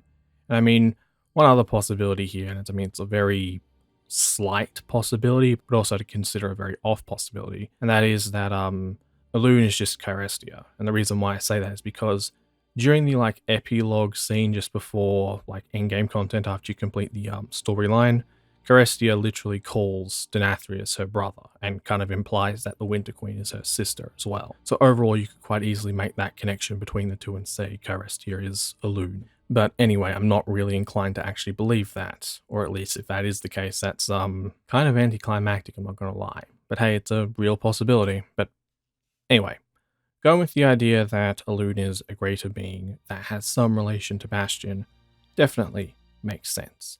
The thing is that if that is the case, and she is, well, on par with the Winter Queen, or more precisely was on par with the Winter Queen at some point, then something very, very significant happened in the past at some point in time. And the reason why I'm pretty damn certain of this is because Xal'atath basically goes out of her way to call Elune an upstart goddess. So either Elune and the Winter Queen got elevated to their positions of Eternals, which is actually quite possible, or Elune got elevated from her position as an Eternal to something greater. And this is where Elune and the moons kind of come in, because, as I mentioned, Tauran mythology goes out of its way to explain how Elune was created. And I am genuinely under the impression that Tauran mythology is relatively accurate, at least in some aspects, if not just a bit metaphorical. And so, if the Winter Queen's sister was, well, her sister, and assumingly a creature of life that got elevated to the position of Elune, then I'm getting the impression, at least from everything we're kind of seeing in the lore, that Elune is not what we think she is. Or at the very least, if Elune is a person, figure, deity, etc., then I would say she is technically an amalgamation of souls, as in, basically picture the soul binding process and just bind a whole bunch of souls over the centuries to eventually create a incredibly powerful, distant, pure being, aka Elune, which also just happens to have multiple faces. That's one of the possibilities in regards to Elune, if the Winter Queen sister is Elune, or at least I figured that is the case. The other option, or other options, which kind of relate to this, is Elune mightn't actually be a person/deity. Instead, Elune might actually be a title and or position/place. And the reason why I'm leaning towards this is because of the Tauran mythology, basically. As in, basically, the Tauran mythology describes, Earth Mother tore out her eyes and created Shemi and Musha, so the sun and the moon. Now, what's interesting about this is firstly the other name of Elune, as in Elune has two names, and it's this thing of, well, okay, Elune could basically, once again, kind of be I'm loath to use this equivalent, but basically think superhero titles, as in there have been multiple Flashes with different names, and so when it comes to Elune, once again, Elune might be the title of a very important position within the universe that, in some regards, relates to the moons. And simultaneously, this would imply that Anchi is also a similar position in some form. Now, if this possibility is accurate, then okay, that does explain how you get two sisters, one being, well, Elune, one of the true deities of World of Warcraft, and the Winter Queen, who is an Eternal. However, the big question obviously becomes, well, okay, why did she ascend? How did she ascend? What were the circumstances of her ascension?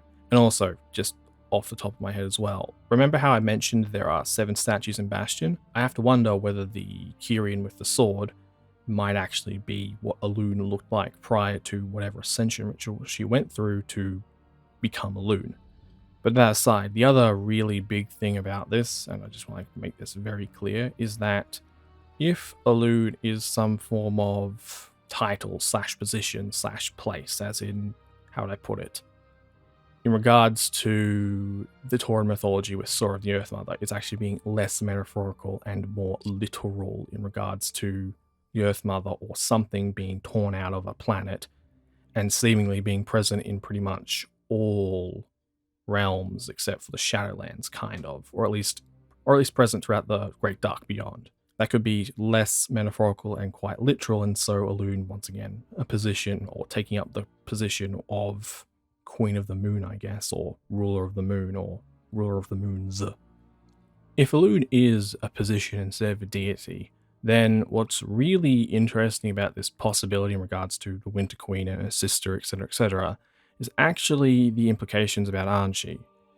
And the reason why, once again, is because of the Tauran mythology and Mists of Dawn. And the reason why is because in Mists of Dawn, it's seemingly implied that the moon is how life kind of came to be, as in the moon's related to creation, whereas the sun is seemingly related to destruction, or at least its part in regards to the universe is destruction. And if that is the case, then basically the implication, at least at this point, seems to be we have a position of a creator, Elune, which is currently filled. We are missing the destroyer, as in Anshi, because seemingly there just hasn't been any mention of Anshi at any point in time. And thinking about the Sorrow of the Earth Mother story again, we have seemingly come across the whispers of the earth that the Tauran have basically been talking about since Vanilla, as in beware the deep places of the earth. The deep places of the earth are seemingly referencing the Maw, or whatever this deity behind the Maw may actually be. But anyway, that's the first option. Elune being the sister of the Winter Queen makes a surprising amount of sense when you consider, well, Bastion just overall, Elune's general role and what she's kind of done overall. And actually thinking about, I forgot to mention this, when it comes to the aspects and kind of how the aspects were created, something I haven't seen mentioned yet but is rather relevant is that the aspects were empowered by the Titans, yes, but the Titans specifically used the power of the Embrace, as in the alignment of the Blue Child and Elune, to empower the dragons. So Elune's attachment to the dragons is rather evident.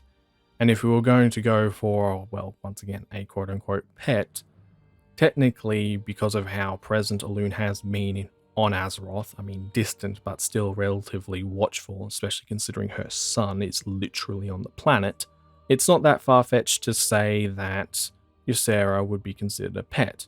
That said, it's also kind of weird that you'd leave your son in the hands of your pet instead of, an aunt or something you actually trusted in that regard, but anyway, Elune being the Winter Queen's sister is definitely a real possibility. Oh yeah, and thinking of scenarios, if Elune was a Kyiran or in some way was related to the Kyiran's power, that would actually explain the Tauran mythology's description of his power. And what I mean by that is that the Tauran mythology basically says that he can walk the starry path between the waking world and the kingdom of the heavens. Now, the Kingdom of the Heavens, just for reference, is 100% Ardenweld. And the reason why I'm certain it's Ardenweld is because it literally says he was born in the shadowed forests of the night.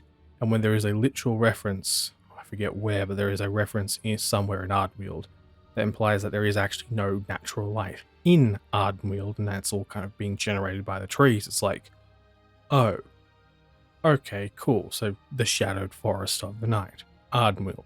The Kingdom of the Heavens, likely the Shadowlands. So when we consider that the Kyiran are basically supposed to be the only ones that can traverse the veil and go to and from the waking world and the Shadowlands, Cenarius' abilities kind of make sense if his mother was in some way, shape or form related to the Kyiran. But what's actually more interesting about this is that the White Moon and the Stag, where this information comes from, it actually raises some very interesting questions about Malorn. And the reason why is because we know thanks to Vol'jin, it's quite possible for mortal souls to be elevated to the position of lower. But with Malorn, or as a Paro as he's known in the story, the implication is from the mythology that he was always a stag. But I have to wonder, especially considering the soul shapes of Ardenweld, whether he chose the form of a stag and then eventually got elevated into the position of Malorn the White Stag, as in that was kind of a offset of his relationship with Lune, or just something along those lines. And how I justify this, by the way, is that, once again, the Tauren mythology seems to be a mix of literal events and a whole heap of metaphor and just a mishmash of context that we just don't know. And just along the lines of Lune not being an actual person and the possibility that it's a place a person elevates themselves to, I have to wonder whether the Tauren think Aparo was a stag because they only had interactions with Malorn, as in they're only what's the word? Their only point of reference for Malorn or Aparo was, well, the White Stag Malorn. So they generally just, when they kind of made the legend, and I'm assuming the legend is made retrospectively, but anyway, the idea is that the reason why the moon and the White Stag basically is about a white stag is because they don't have a point of reference for what Malorn was prior to becoming the White Stag. And so the implication I'm kind of getting at here is that Aparo may have been something completely different, as in he may have been a Tauren, he may have been someone else completely. And the reason why I find this interesting is because it creates a very interesting possibility that the initial part in regards to the White Moon and Stag is completely, well, out of context in regards to the way we initially read it. As in, the way it reads is kind of like, okay, the Shadowlands are kind of like noble hunters, etc., etc. But if Aparo wasn't actually a beast and he was being hunted by the pure children of the Earth Mother, I have to wonder whether that's a reference to something completely different and quite possibly more sinister. And basically the whole story behind Aparo is significantly more sinister, as in he was running from the Shehalo, but the question is, well, why was he running from the Shehalo? But at the same time, we don't really need to think that far, because when we go back to the story of the Earth Mother and think of the Whispers of the Earth and the fact that it kind of introduced war, etc., etc., Aparo may have been a fugitive or a rebel of some sort being hunted down by, well, the Shehalo, but more like a specific subsect of the Shehalo, which were just, well, zealots, basically. Or at least that's just another interesting possibility I figure I might just, slot in at this point in time. As in, this theory isn't necessarily dependent on Lune being the Winter Queen sister, it's just something I noticed when I was kind of going through the Tauren mythology in relation to current lore. The other possibility is Aodar, and this possibility for me initially was incredibly hard to justify, and the reason why is because, if true, all concepts in relation to world souls, the Titans, and just everything they've been doing in the Great Dark Beyond gets thrown out the window. And I mean, I know it's questionable at least, but still, trying to justify how you have a creature of life who has a sister who's apparently a creature of order literally throws so much lore out the window and needs so much clarification. I was very close to actually thinking this might actually be an arsepool of some form. As in, once again, just trying to justify that in relation to the Titans and everything we know so far. It's like, in my opinion, there doesn't seem to have been enough foreshadowing to say, oh, okay, that's why. As in, you're talking to the guy who literally was like, oh yeah, Nathrezim conspiracy is a thing, and put together that. I literally couldn't do that for this connection, as in Aodar being the Winter Queen's sister. Or at least, I couldn't until I went back into Chronicle Volume 1 and looked at another one of the very weird and quite specific references made in regards to, well, the first few chapters. The reference I am specifically talking about is the Aesir and Vanir reference. If you don't know what I'm talking about, basically in Chronicle Volume 1, for no apparent reason, it's mentioned that the Titan Forge were split into the Aesir and Vanir. Now, just in case you don't know, IRL, Aesir, and Vanir are related to Norse mythology and kind of separate the Norse gods of Asgard. Odin, Mimir on one end, and then you kind of have Freya and... geez, I actually don't know many of the Vanir, but those who are under Freya as the Vanir. And so basically you have those of the earth and those of the sky.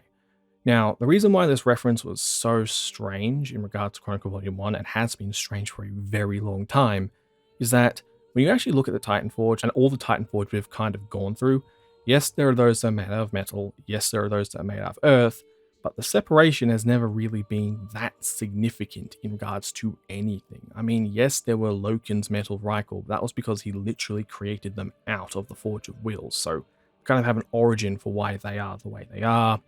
And even going through just the list and myriad of Titanforge we've gone through, there's never really been a significant reason to distinguish the difference between the two. However, with the Winter Queen being a creature of life, and Aenar apparently being on the Pantheon of Order and being a creature of Order, we suddenly get a very, very real reason for why the Aesir and Vanir were referenced back in Chronicle Volume 1. And the reason why is because the Aesir and Vanir make up the gods of Asgard. Now, this wasn't always the case, but the main point here is that two sets of gods make up one pantheon. And so the overall implication I'm getting at here is that at some point in time, the pantheons of life and order, possibly known as the Aesir and Vanir in World of Warcraft, likely had the War of the Aesir and the Vanir, which happens in Norse mythology, and formed the current pantheon of order and life.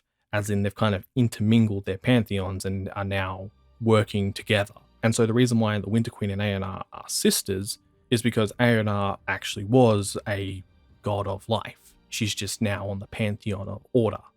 And what's really interesting about this Aesir and Vanir reference, and the idea that it goes back to the Titans, is that it actually explains, at least in part, why there are two sets of Titans, as in there are the grey-skinned ones and the bronze-skinned ones.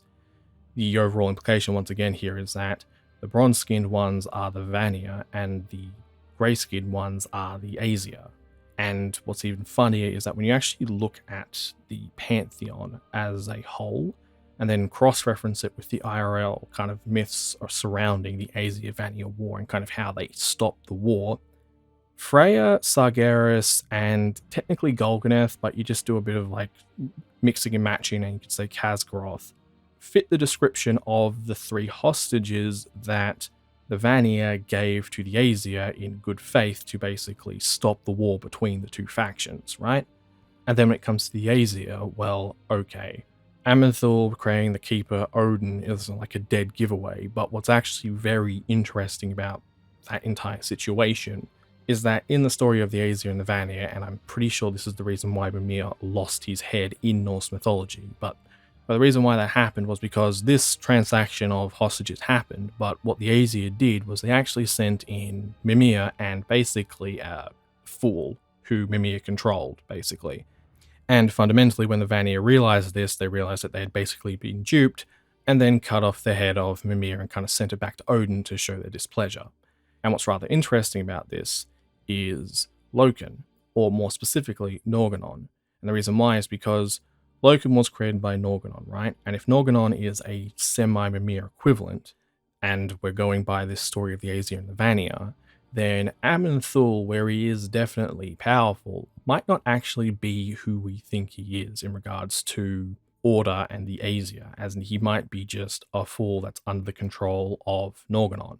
And when we consider what Loken basically did to all of the Keepers, you have to wonder about the circumstances of the current pantheon of Order. But anyway, overall, Aesir and Vanir.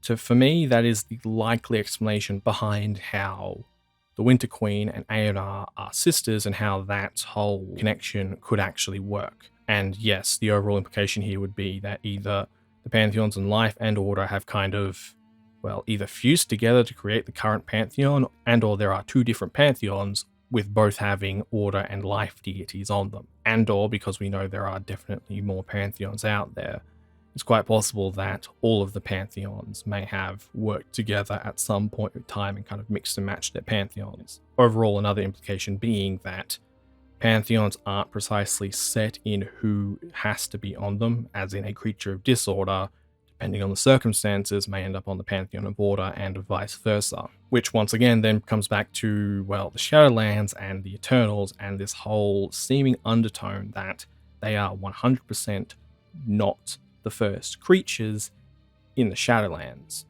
And I mentioned that all of this kind of helps with the timeline, and well, yeah, I wasn't joking. The reason why is because when you put everything together, from what I've been saying so far, at least when I've put everything together, I kind of come out with about 4 eras The first era being the creation of Torghast in the era of the first ones. The second era, which I assume and I think is a thing, but it's a bit iffy, which would be the era of the Lords of Death and their possible and likely eventual corruption, which then leads into the era of the Eternal Ones, and then after that, the post-Eternal Ones era. And to kind of, well, explain that timeline and eras, basically, from everything I can see so far, it seems as if the Eternal Ones don't have any clue how to properly operate Oribos.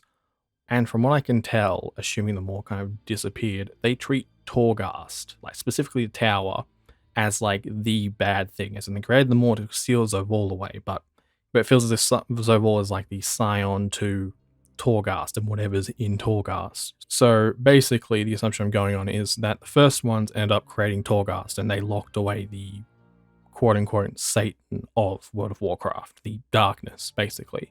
And from what I can tell from there, possibly used Oribos to create the cycle of the universe. So, you know, basically the thing Sylvanas wants to break, that kind of implies that there is no such thing as free will in the universe. It's just all pre-planned, cycle, etc., etc. Now, I assume the first ones put some form of Lords of Death in charge, but not the Eternal Ones, specifically something else.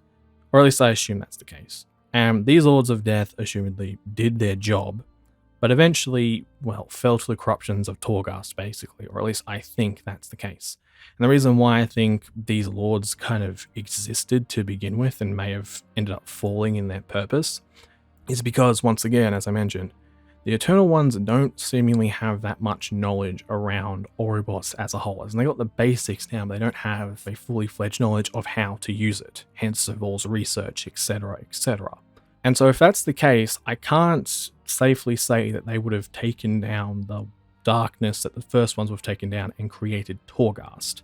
Because once again, it's that thing of if they actually created Oribos and or it seems like they should have a relative knowledge of how they operate and how to kind of deactivate them. Yet they don't. And I mean, okay, it could just be a generational thing, but overall, this is my justification for why there's an era where there were Lords of Death or some form of Death Pantheon that eventually fell to corruption. That was then replaced by the Eternal Ones, as in the Azir Vanir connection in regards to the Winter Queen and A&R, and just basically a new pantheon, specifically the Eternal Ones, turned up.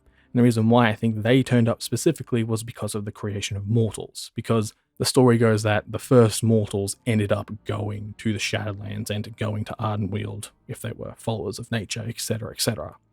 And once again, this ties into Chronicle Volume 1, which basically says the Shadowlands was created, or at least the Shadowlands we currently know of, was created with the advent of mortals. So basically this war between the Lords of Death and the other pantheons, or at least the pantheons of order and life, created mortals, which for me makes sense. And this is where, well, the Primus, Zovol, the Winter Queen, and what's her name, Carestia, would have gained power, or at the very least the first I mentioned, and possibly the Winter Queen's sister if we go by Elune standards, as in if Elune does have a connection to Bastion and possibly was, instead of Carestia being, well, the firstborn, she's the firstborn of, well, Elune and or just like the first and or / high priest of Elune, but prior to her actually becoming the moon. But anyway, so we have this era, right, where basically the sire, the Primus, the Winter Queen, and the firstborn are looking after the Shadowlands. Once again, their goal seemingly being to uphold the cycle, and it's quite possible that the Lords of Death were trying to break the cycle, similar to what their god originally tried to do, and or just to free their god overall, as in the breaking of the cycle is kind of countermeasure to stopping the darkness from returning. But anyway, there's that era. And then comes the fall of Zovol, and the fall of Zovol I think is actually surprisingly recent considering how time seemingly works in the Shadowlands. And what I mean by that is, time in the Shadowlands seems to go significantly faster than it does in the physical universe, as in 1 hour in the physical universe seems to be 100 years in the Shadowlands. Now, I could be wrong in regards to this because the way they kind of describe the Shadowlands and the way it kind of works, especially when you talk to, I think it's the Fate Scribe or the guy next to the Fate Scribe in Oribos, he kind of mentions that other than the fact that they do actually record pretty much all of the souls that go through Oribos, but they just don't look at them because the purpose, he also seemingly mentions that they are fate, as in they kind of look in on fate, and that's kind of why the purpose kind of exists, to ensure that they don't kind of mess with it that much, or at least that seems to be the overall implication.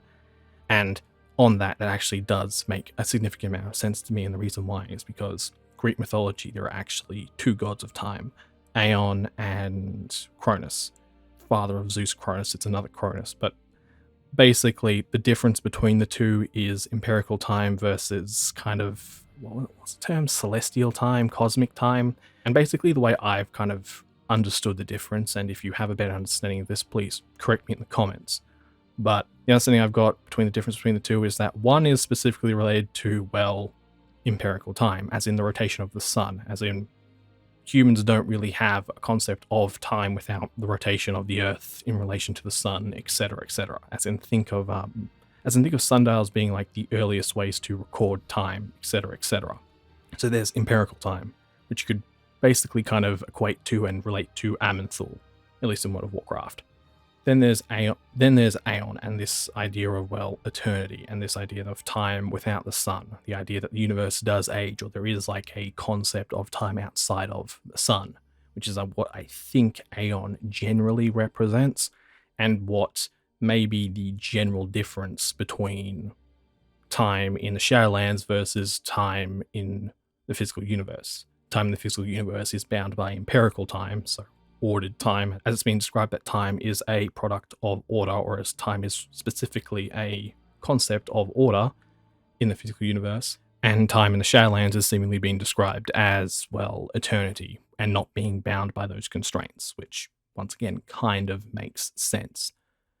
But anyway, coming back to the fall of Zovol and how it may have been a surprisingly recent event in regards to the larger scheme of World of Warcraft, the reason why I think that is, as I mentioned, the difference in time and the fact that time moves faster in the Shadowlands, but it's the fact that Mueh'zala is an ally of the Jailer.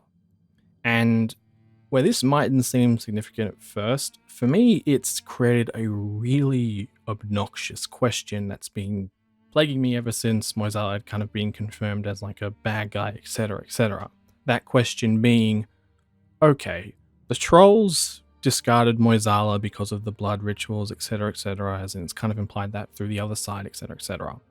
This event in regards to Mueh'zala being discarded, etc., etc., is this possibly related to why the Dark Trolls turned into elves to begin with?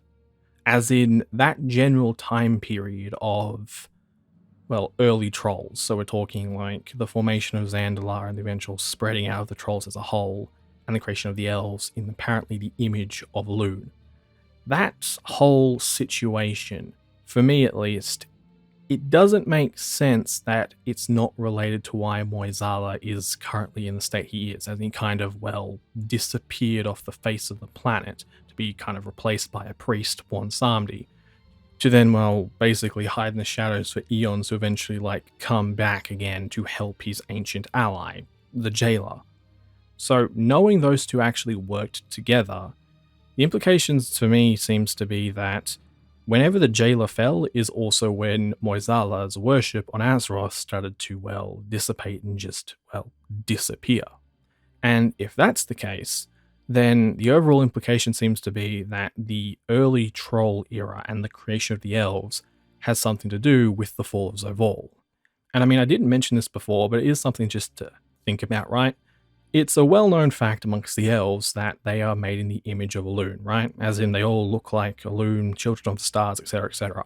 I would honestly laugh my head off if it turned out that that entire belief about Lune living under the well, or Lune living under the well actually may be related to the Shadowlands, etc., etc., especially if the portal was connected to the Shadowlands at some point in time.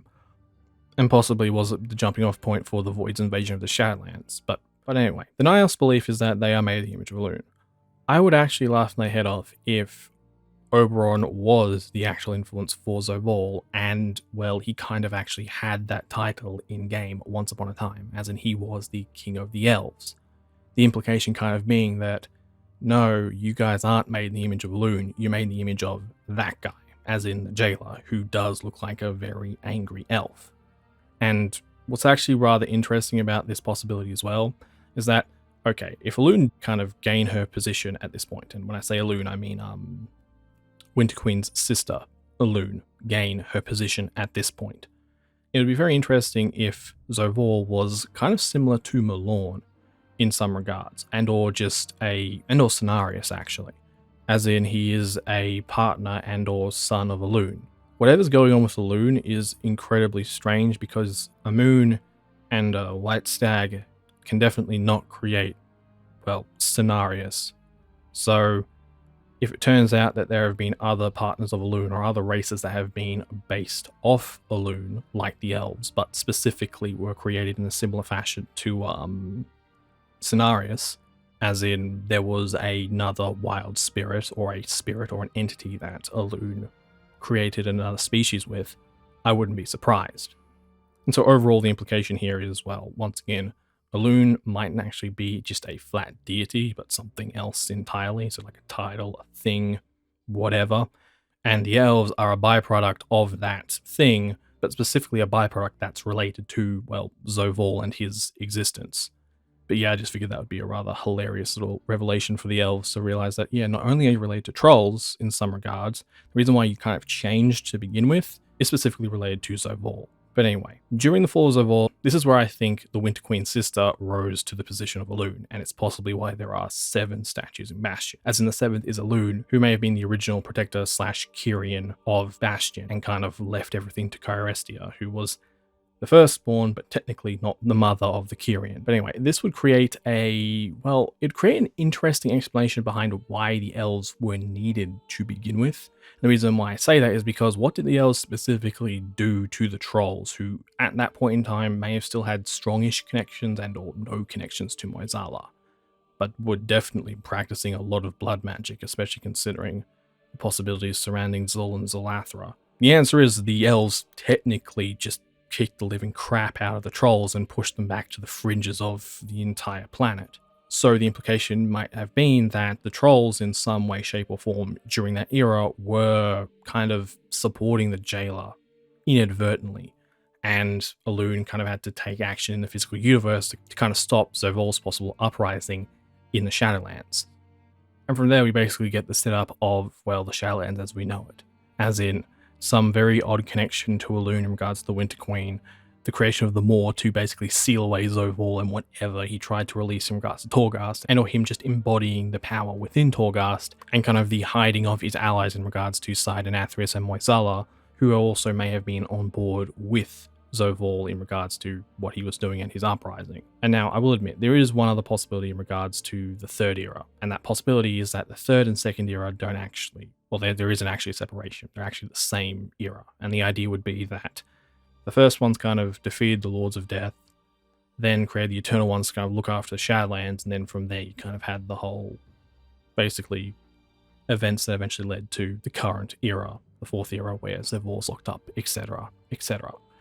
Oh, right, and I did forget to mention this in regards to Revendreth, because Revendreth is incredibly odd, but, well, if you go through Revendreth and you actually look at the urns, you'll notice that a lot of them look like, well, Diablo. Now, I'm not sure if they're actually supposed to look like Diablo or just similar, or whether it's just like a nice little tidbit and a reference to Diablo, but if they're not just a reference to Diablo, then we've basically got the face of the enemy strewn across Revendreth, and that's kind of who the final big bad, who is possibly not even going to be defeated this expansion, but more like released during this expansion, shown to us already.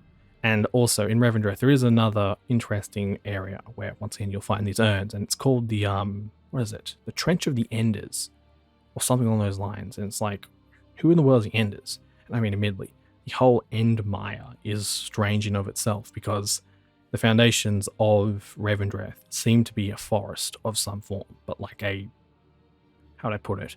A Hyjal-like forest, as in the roots are huge. Yet for some reason it's all dead and it's been like covered up, etc., etc. And once again, it just kind of leads to this thing of, well, was there something in the Shadowlands prior to the Eternal Ones kind of being there? Especially if Revendreth was a part of the Maw. And actually, that connection might actually explain the Endmire and their connection to each other. And what I mean by that is, overall in the Maw, there seems to be, how would I put it, the crystalline structures, the calcicus, or the the calcicus stuff. Those crystals, yes, in one part, may just be related to the way the anima flows and may just be crystallized anima, but at the same time, it seems like they're designed to be something else, as in, like, they were possibly a part of something else, or like, how would I put it? Crystallized wood, basically. Instead of petrified wood, you get crystallized, which I would assume is wood which has just been overflowed with a lot of magic, or specifically death magic in the case of the Maw.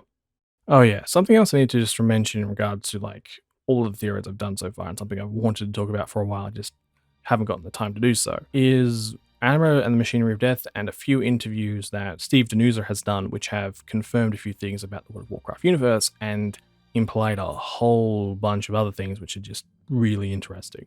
And what I'm talking about in that regard is in Anima and the Machinery of Death, I kind of go out of my way to say, hey, Anima and TOT is similar to the Anima in the Shadowlands. Steve Denuza's interviews have basically gone out of their way to say no, that is not the case. They are specifically different things. And it's like, okay, cool. That actually makes perfect sense to me. And the reason why that makes perfect sense to me is because in one of these interviews, he also implied something very interesting about the elements in comparison to the magics. And what I mean by that is, basically he goes out of his way to say that he sees the elements as more primal magics, and then the like 6 magics, so life, order, light, shadow, death, and disorder, kind of sees those as high magics. Now, I could just be reading way too much into this, but the overall implication I got from that was like, okay, hang on, are you saying the elements came first in regards to like the cosmos in general? And the answer seems to be yes. And the reason why I think the answer is yes is because when you actually think about the story of the proto-drakes, as in how they became proto-drakes to begin with and what proto-drakes are, it actually makes a lot of sense. And what I mean by that is the proto-drakes are basically elementals that didn't get locked up in the elemental plane. And because of that, they kind of evolved, changed, and kind of gained new powers, etc., etc. And we kind of get a full demonstration of what these proto-drakes were like during Dawn of the Aspects, where we kind of see there are multiple different forms of proto-drakes that have multiple different abilities, but they all seemingly stem from the elements. And so the overall implication with the proto-drakes as just like the poster child for it is that the magics are basically the elements, except just, once again, incredibly complex elements, which actually mimics IRL and actually leads on to the other thing in regards to this. If this understanding is correct, as in the idea that the elements came first, then the magics, then there is a significant amount of questions in regards to how important the Great Dark Beyond and the physical universe is in regards to the origin of the universe, or at least why it was created in the first place. It's been made excruciatingly clear that mortals contain anima, and anima, as I think it was also described in one of these interviews, basically has the 6 elements within them, so all the 6 elements are present within anima. And okay, if that's the case, then the question becomes, why would someone recreate or create a plane of existence which has creatures which have all of these elements within them? As in, was it an accident and a byproduct of something that wasn't supposed to be? Or was someone looking to farm incredibly powerful, well, souls basically for power? I wouldn't be surprised if the intent was to farm souls. Now, I wouldn't be surprised if someone was treating mortal souls as a farming tool, considering how a lot of the greater forces in the universe seem to act. But at the same time, what all this generally implies is that, well, using an IRL equivalent, anima seems to be the IRL equivalent of the Higgs boson. But anyway, this possible equivocation just gives an explanation behind why anima is so powerful and why it's so important to literally everything. If anima is a thing that's specifically related to mortals and, well, is the origin of most power in the universe, or the origin material of most things in the universe, what is rather interesting about this is that technically we are the atoms in comparison to humans. What I mean by that is the deities of World of Warcraft are beyond creation, larger than life type figures that kind of, use mortals as they please. What do humans technically do with atoms? Well, we use them as we please. We kind of experiment with them to try and make our lives easier, etc., etc. Now, the question I'd ask you is, what do you think would happen if atoms started to fight back? As in, they genuinely started to say, hey, stop messing with us.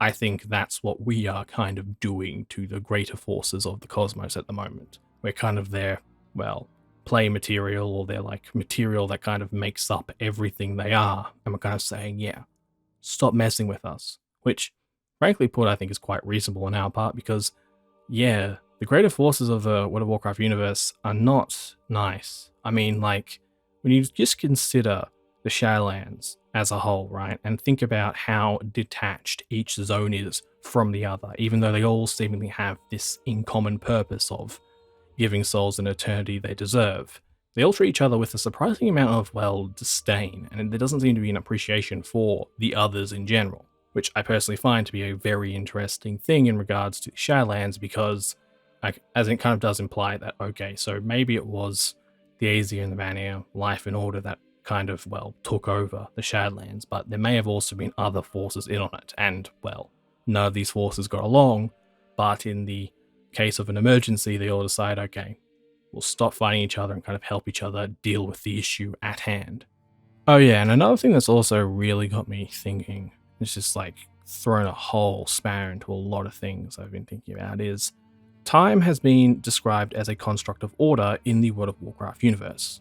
Which, okay, cool in one regard, as in that makes sense why order would want time, kind of. The reason why I say it is because fundamentally, time induces decay. And I mean, okay, if the whole point of time is to basically ensure that creatures like the shadow and the light cannot exist within the physical universe, okay, cool, that makes sense. And if it's order's way of protecting itself against the other magics, that does actually make a whole lot of sense. Especially considering, yeah, once again, the light and shadow's incredible weakness towards decay and kind of what it does to each in regards to their existence within the physical universe. But at the same time, considering the Titans are creatures that seemingly want perfect order, it is rather strange that time is of them, considering time basically ensures the creation of chaos, or it kind of ensures the enabling of entropy and basically the breakdown of order. And so time as a construct of the Titans to me is at least a bit strange, because I would have figured they would have instead gone for something like Eternity, or like, well, not even like Eternity, but just something that generally froze time in general and just kind of stopped it still and basically ensured that nothing moved forward. But then again, that might actually be the quote-unquote evil Order's MO, and whenever we start to explore Order, we may actually run into creatures that kind of believe that notion of to get perfect order, you need to basically just create darkness, which will never change and be continuous darkness.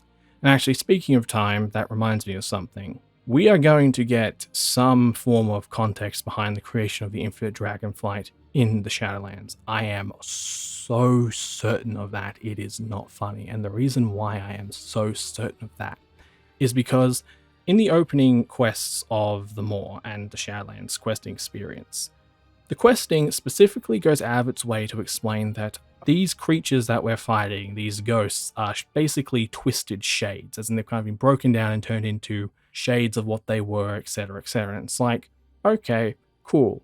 Why are you going out of your way to explain this? Because it's kind of obvious in regards to what they are, and it's not really that hard to put two and two together. Well, the reason why I think they did this and kind of made it blatantly obvious and went out of their way to explain this is because in BFA, we actually saw what quote-unquote void dragons look like, as in we get them as a mount in Ny'alotha, we see Vexiona, etc., etc. Now, what's very striking about those dragons is that they're not infinite dragons. And the reason why that's important is because of the Infinite's general story in relation to Mueh'zala and how he was created, as in he was a byproduct of the Old God's Whispers, and he tried to subvert his own mortality, etc., etc. Now, what's interesting about this separation is that in BFA, specifically during the tailoring quest line that was introduced in, I think, 8.1, 8.15, just the profession quests in BFA, we get introduced to what seems to be a new type of infinite dragon. These infinite dragons are specifically called shades. Now, they look like infinite dragons, but they are called shades, and what's rather intriguing about this is that this shade that we deal with, as in the shade of Delorme, what this shade is specifically trying to do is it's trying to kill its counterpart, like its actual life equivalent counterpart, which is like, okay, cool. But as I said, the most striking thing about these creatures is that they're specifically named shades, And this always struck me as odd because, well, the Infinite Dragons were never considered, well, anything other than, well, dragons prior. And on top of this, this shade seemingly had a significantly different purpose than Morrizond. As in, Morrizond came back and was seemingly trying to spare us something significantly worse than the Hour of Twilight, which is like, okay, cool, what in the world could you have seen that's actually worse than the Hour of Twilight? But okay, cool. In comparison to that, though, you get this shade, which is basically just trying to go around and kill its counterpart. Now, the reason why I'm convinced this is going to end up coming back in the Shadowlands is because of basically what Sylvanas is trying to do. As in, what is she technically trying to do? She's trying to subvert her own mortality, or basically the cycle as a whole. As in, she's trying to subvert the cycle of life and death, and in subverting death, basically subvert mortality.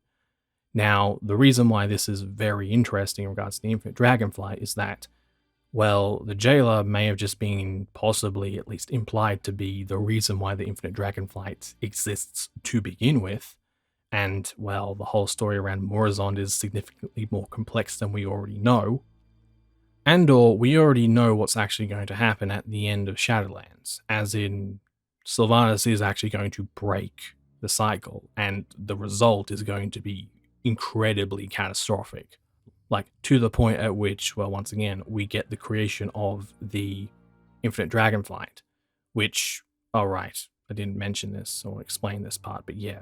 Fate and this idea of the cycle seemingly has ties to the Infinite Dragonflight and the Bronze Dragons in regards to the threads of time, and this idea that there is one true path that cannot be broken, etc., etc.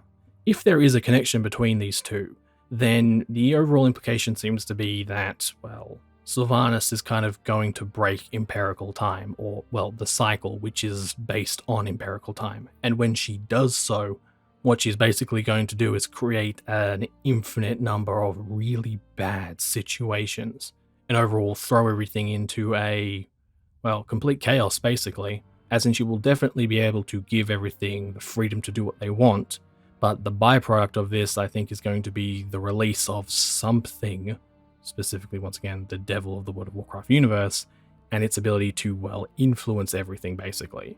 And I mean, if anything, that might actually be the reason why the cycle was created to begin with. I mean, I already mentioned that concept, but being a bit more specific, it'd be very interesting if the idea of the cycle, as in the reason why the cycle was created to begin with, was to basically ensure that nothing could, well, stray off the independent path which led to this darkness. So what the first ones basically created was an infinite loop that cut out the darkness and ensured it just never, ever, well, came into existence. And with the, well, cutting of the cycle and the eventual destruction of the cycle, which seems actually surprisingly likely with the Infinite Dragons, thinking about it, we're going to see the creation of, well, the Infinite Dragons and possibly things that are just significantly worse. But yeah, that was just an interesting little tidbit that I found rather interesting, as in the fact that the creatures in the Moor are specifically described as being shades of, well, what they once were, deprived of everything, etc., etc., and that the most recent appearance of the Infinite Dragonflight seemingly connects them to these shades, as in they seem to be shades of, well, different timelines that may have just been, well, destroyed, basically. And or I guess creatures from timelines that the equivalent of flayed thread, basically, and kind of led to nowhere and kind of led to, well, oblivion, and kind of drove the creatures within those timelines to the Moor and kind of warped them and changed them into, well, the Infinite Dragons and possibly a whole myriad of other incredibly bad things. My copy of Exploring the Eastern Kingdoms also arrived recently, and to say it was revealing is, well, an understatement. As in, I had seen things about the Crown of Lordaeron and kind of what was going on with that, but something that I did find rather interesting, that was just like two little tidbits, was like, oh, that's going to be interesting, is that it's mentioned in regards to Blackwing Lair that there were seemingly experiments on dragons, or at least evidence that there were experiments on dragons prior to Neltharion turning up in the zone. Now, admittedly, this could have just been Deathwing, but I don't think that's the case. I think the implication is that the dragons, or at least some of the dragons, were created and or just experimented on in Blackwing Lair. And overall, it makes you wonder about the Eastern Kingdoms, or more precisely the Central Eastern Kingdoms, in relation to Ironforge, Alderman, the Badlands, Searing Gorge, Blackrock Mountain, etc., etc. Because, I mean, another interesting thing is that Ironforge, or at least Old Ironforge, is specifically called the Assembly of Thanes, which you could admittedly just say is a throwaway line, but once again, I don't think that's the case. And the reason why is because, well, basically it's a well-known concept that dwarves are drawn to Titan ruins in some form, and the ones that specifically left Uldum, I do not think were any exception to that rule. And so if they built Old Ironforge or Ironforge on some form of Titan facility, I wouldn't actually be shocked in the slightest. So yeah, overall there does seem to be some evidence of dragon experimentation in Blackwing Lair, and may actually, thinking about it, explain why Wrathion was in the place to begin with and looking around, but yeah, Titan experimentation in relation to the creation of Galakrond and the aspects. Proof of that may actually be in Blackwing Lair, which honestly I'm not so that surprised about considering the library that's in there, which, okay, may have been created by, what was the Darkhind's name? Mutgood? I think it was Mutgood, the one that wielded Xal'atath. I wouldn't be surprised if a lot of that was hers, but the other half of it does seem very, well, it seems too big for dwarves. It seems like it was designed for a Titanforged Keeper. And speaking of Titanforged Keeper, something that is rather interesting and I hope does get explored further on is Arcadus, because it's mentioned that Arcadus mightn't have actually been destroyed but instead disabled. And with that little fact being pointed out, well, firstly, it kind of explains the power scaling in regards to Titan Keepers, as in Odin, Raid Boss, Ra, Raid Boss, Arcadus, Dungeon Boss. It's a bit of a yikes. I mean, yes, this would be retroactively changing Arcadus' power level in regards to the Keepers, etc., and probably an oversight in regards to how powerful the Keepers technically should have been, but I overall think this is actually a pretty good step forward in regards to the story of the Eastern Kingdoms, and specifically that region of the Eastern Kingdoms. And the reason why is because without Arcadus, there's actually very few, well, living Titanforged that could kind of explain what's going on in that zone without completely introducing just, well, new Titanforged of some form, which for Alderman doesn't make much sense because the place has been fundamentally abandoned for ages, or at least seemingly abandoned for ages. And actually thinking about it, this may actually give us a chance to get an explanation behind the Heart Chamber and why Ra-Den didn't seemingly recognize it, as in he recognized the architecture as being created by Arcadus, but for whatever reason he didn't seem to know why it was there. Now, okay, obvious implication is that the Titanforged were basically segmented in regards to what information they could actually have in relation to Azeroth, so certain Titanforged knew more than others.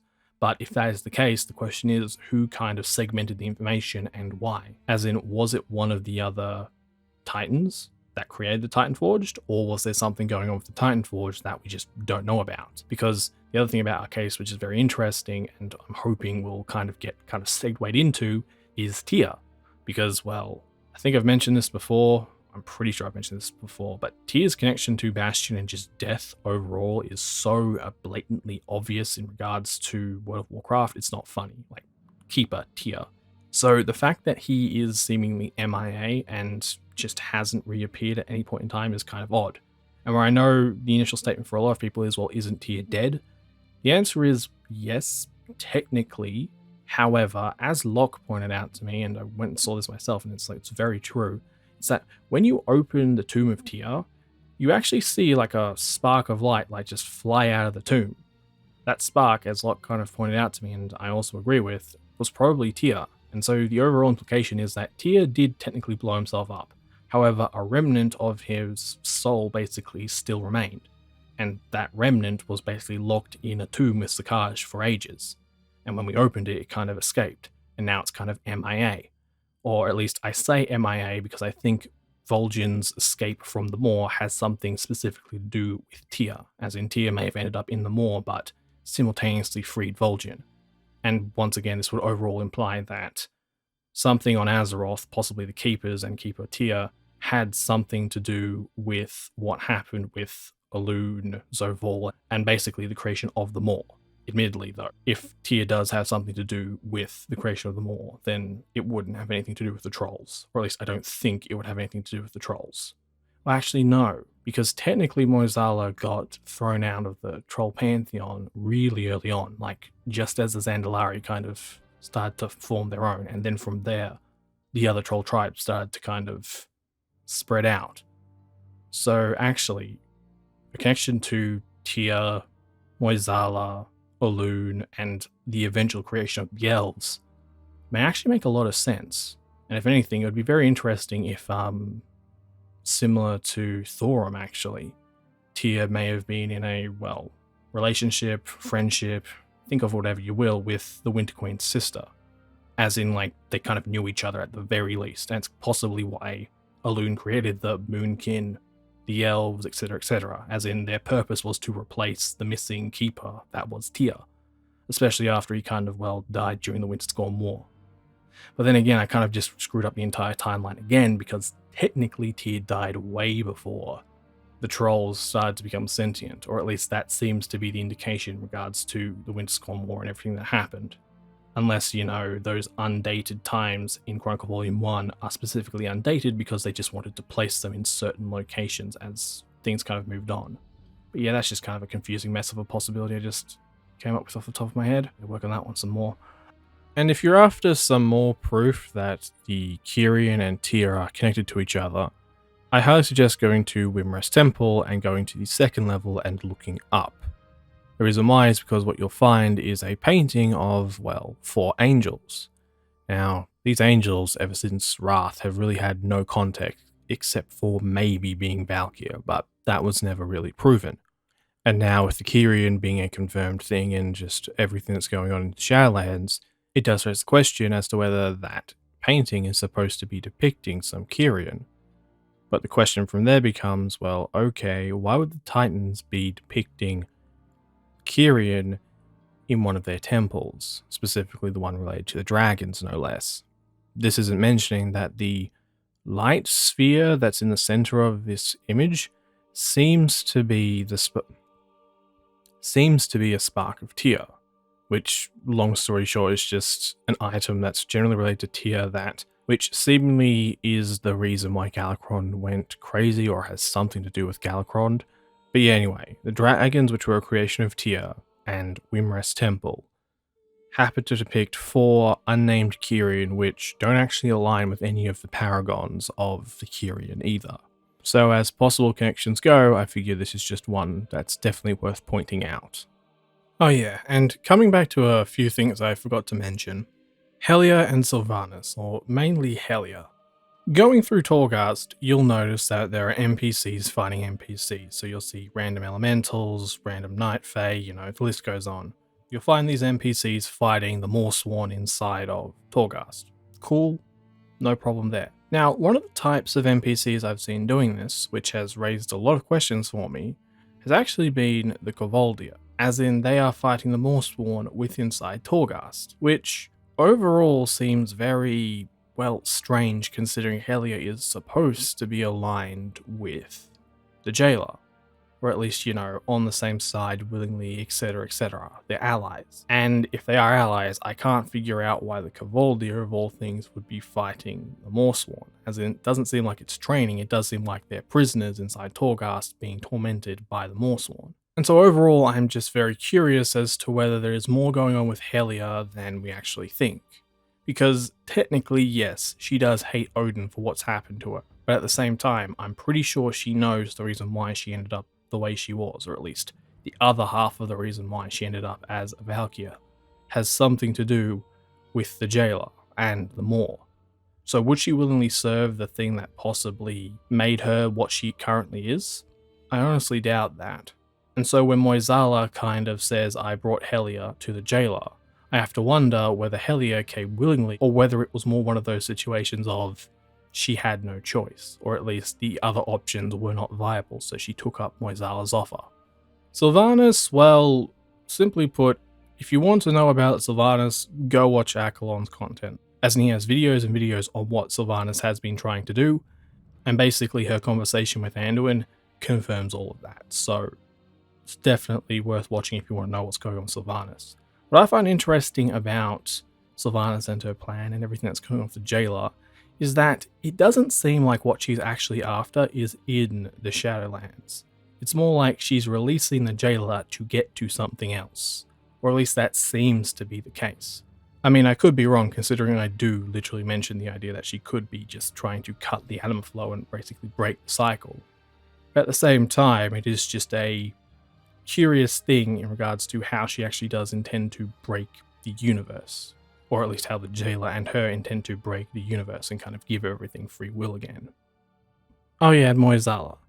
There is this other possibility surrounding Mueh'zala, which I find seemingly is implied in the conversation he has with Samdi during the other side dungeon.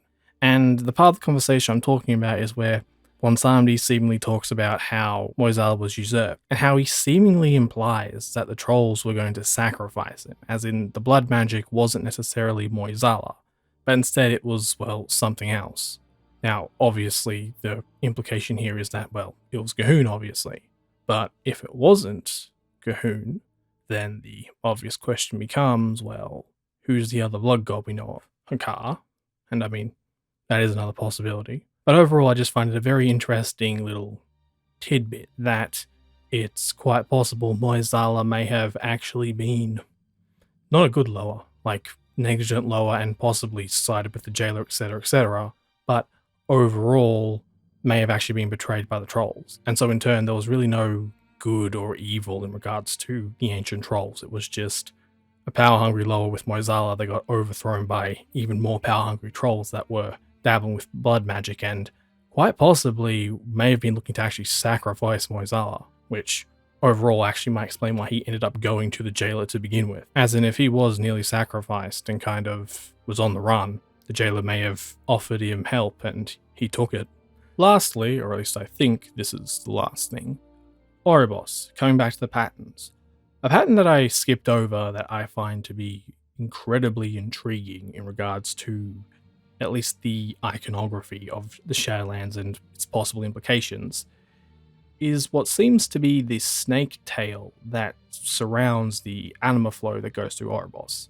As when you look at the anima flow and you kind of look at the parts that are kind of like blocking a full vision in, you'll notice that they have a snake tail pattern on them. And as Locke pointed out to me, as you'll notice with the way the snake scales are pointing, you'll notice that the head of the snake is seemingly at the top of Oribos. Now, why am I even bringing this up? Well, what's interesting about this is, well, the double Ouroboros once again. And the reason why is because, let's say Oribos is supposed to be, I guess, a metaphorical snake, right? And the crucible where the arbiter is kind of directing souls, or is the head of the snake, the mouth, the metaphorical crucible, right?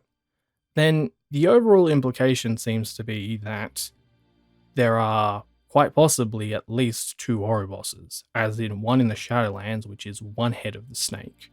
But at the same time, there is another Oribos somewhere else, possibly in another dimension. I mean, it's quite possible it's in the Emerald Dream, considering where the Shadowlands is supposedly located and what's kind of connected to.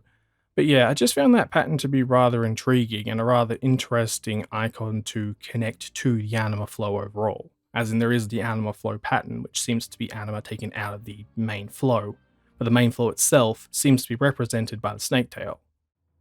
That's it for now. That was this general ramble, and I hope I have at least given you some fun facts to look into. If I've confused you, I do apologize. But overall, yeah, a lot of this lore is interesting and confusing, and half the fun is trying to figure it out and kind of connect the dots, so I hope you enjoyed. I don't know when my next bit of content will be out. I hope it will be out soon, but yeah, I just don't know what I'm going to be doing with the channel in the future. So, yeah, thank you for listening, and until next time.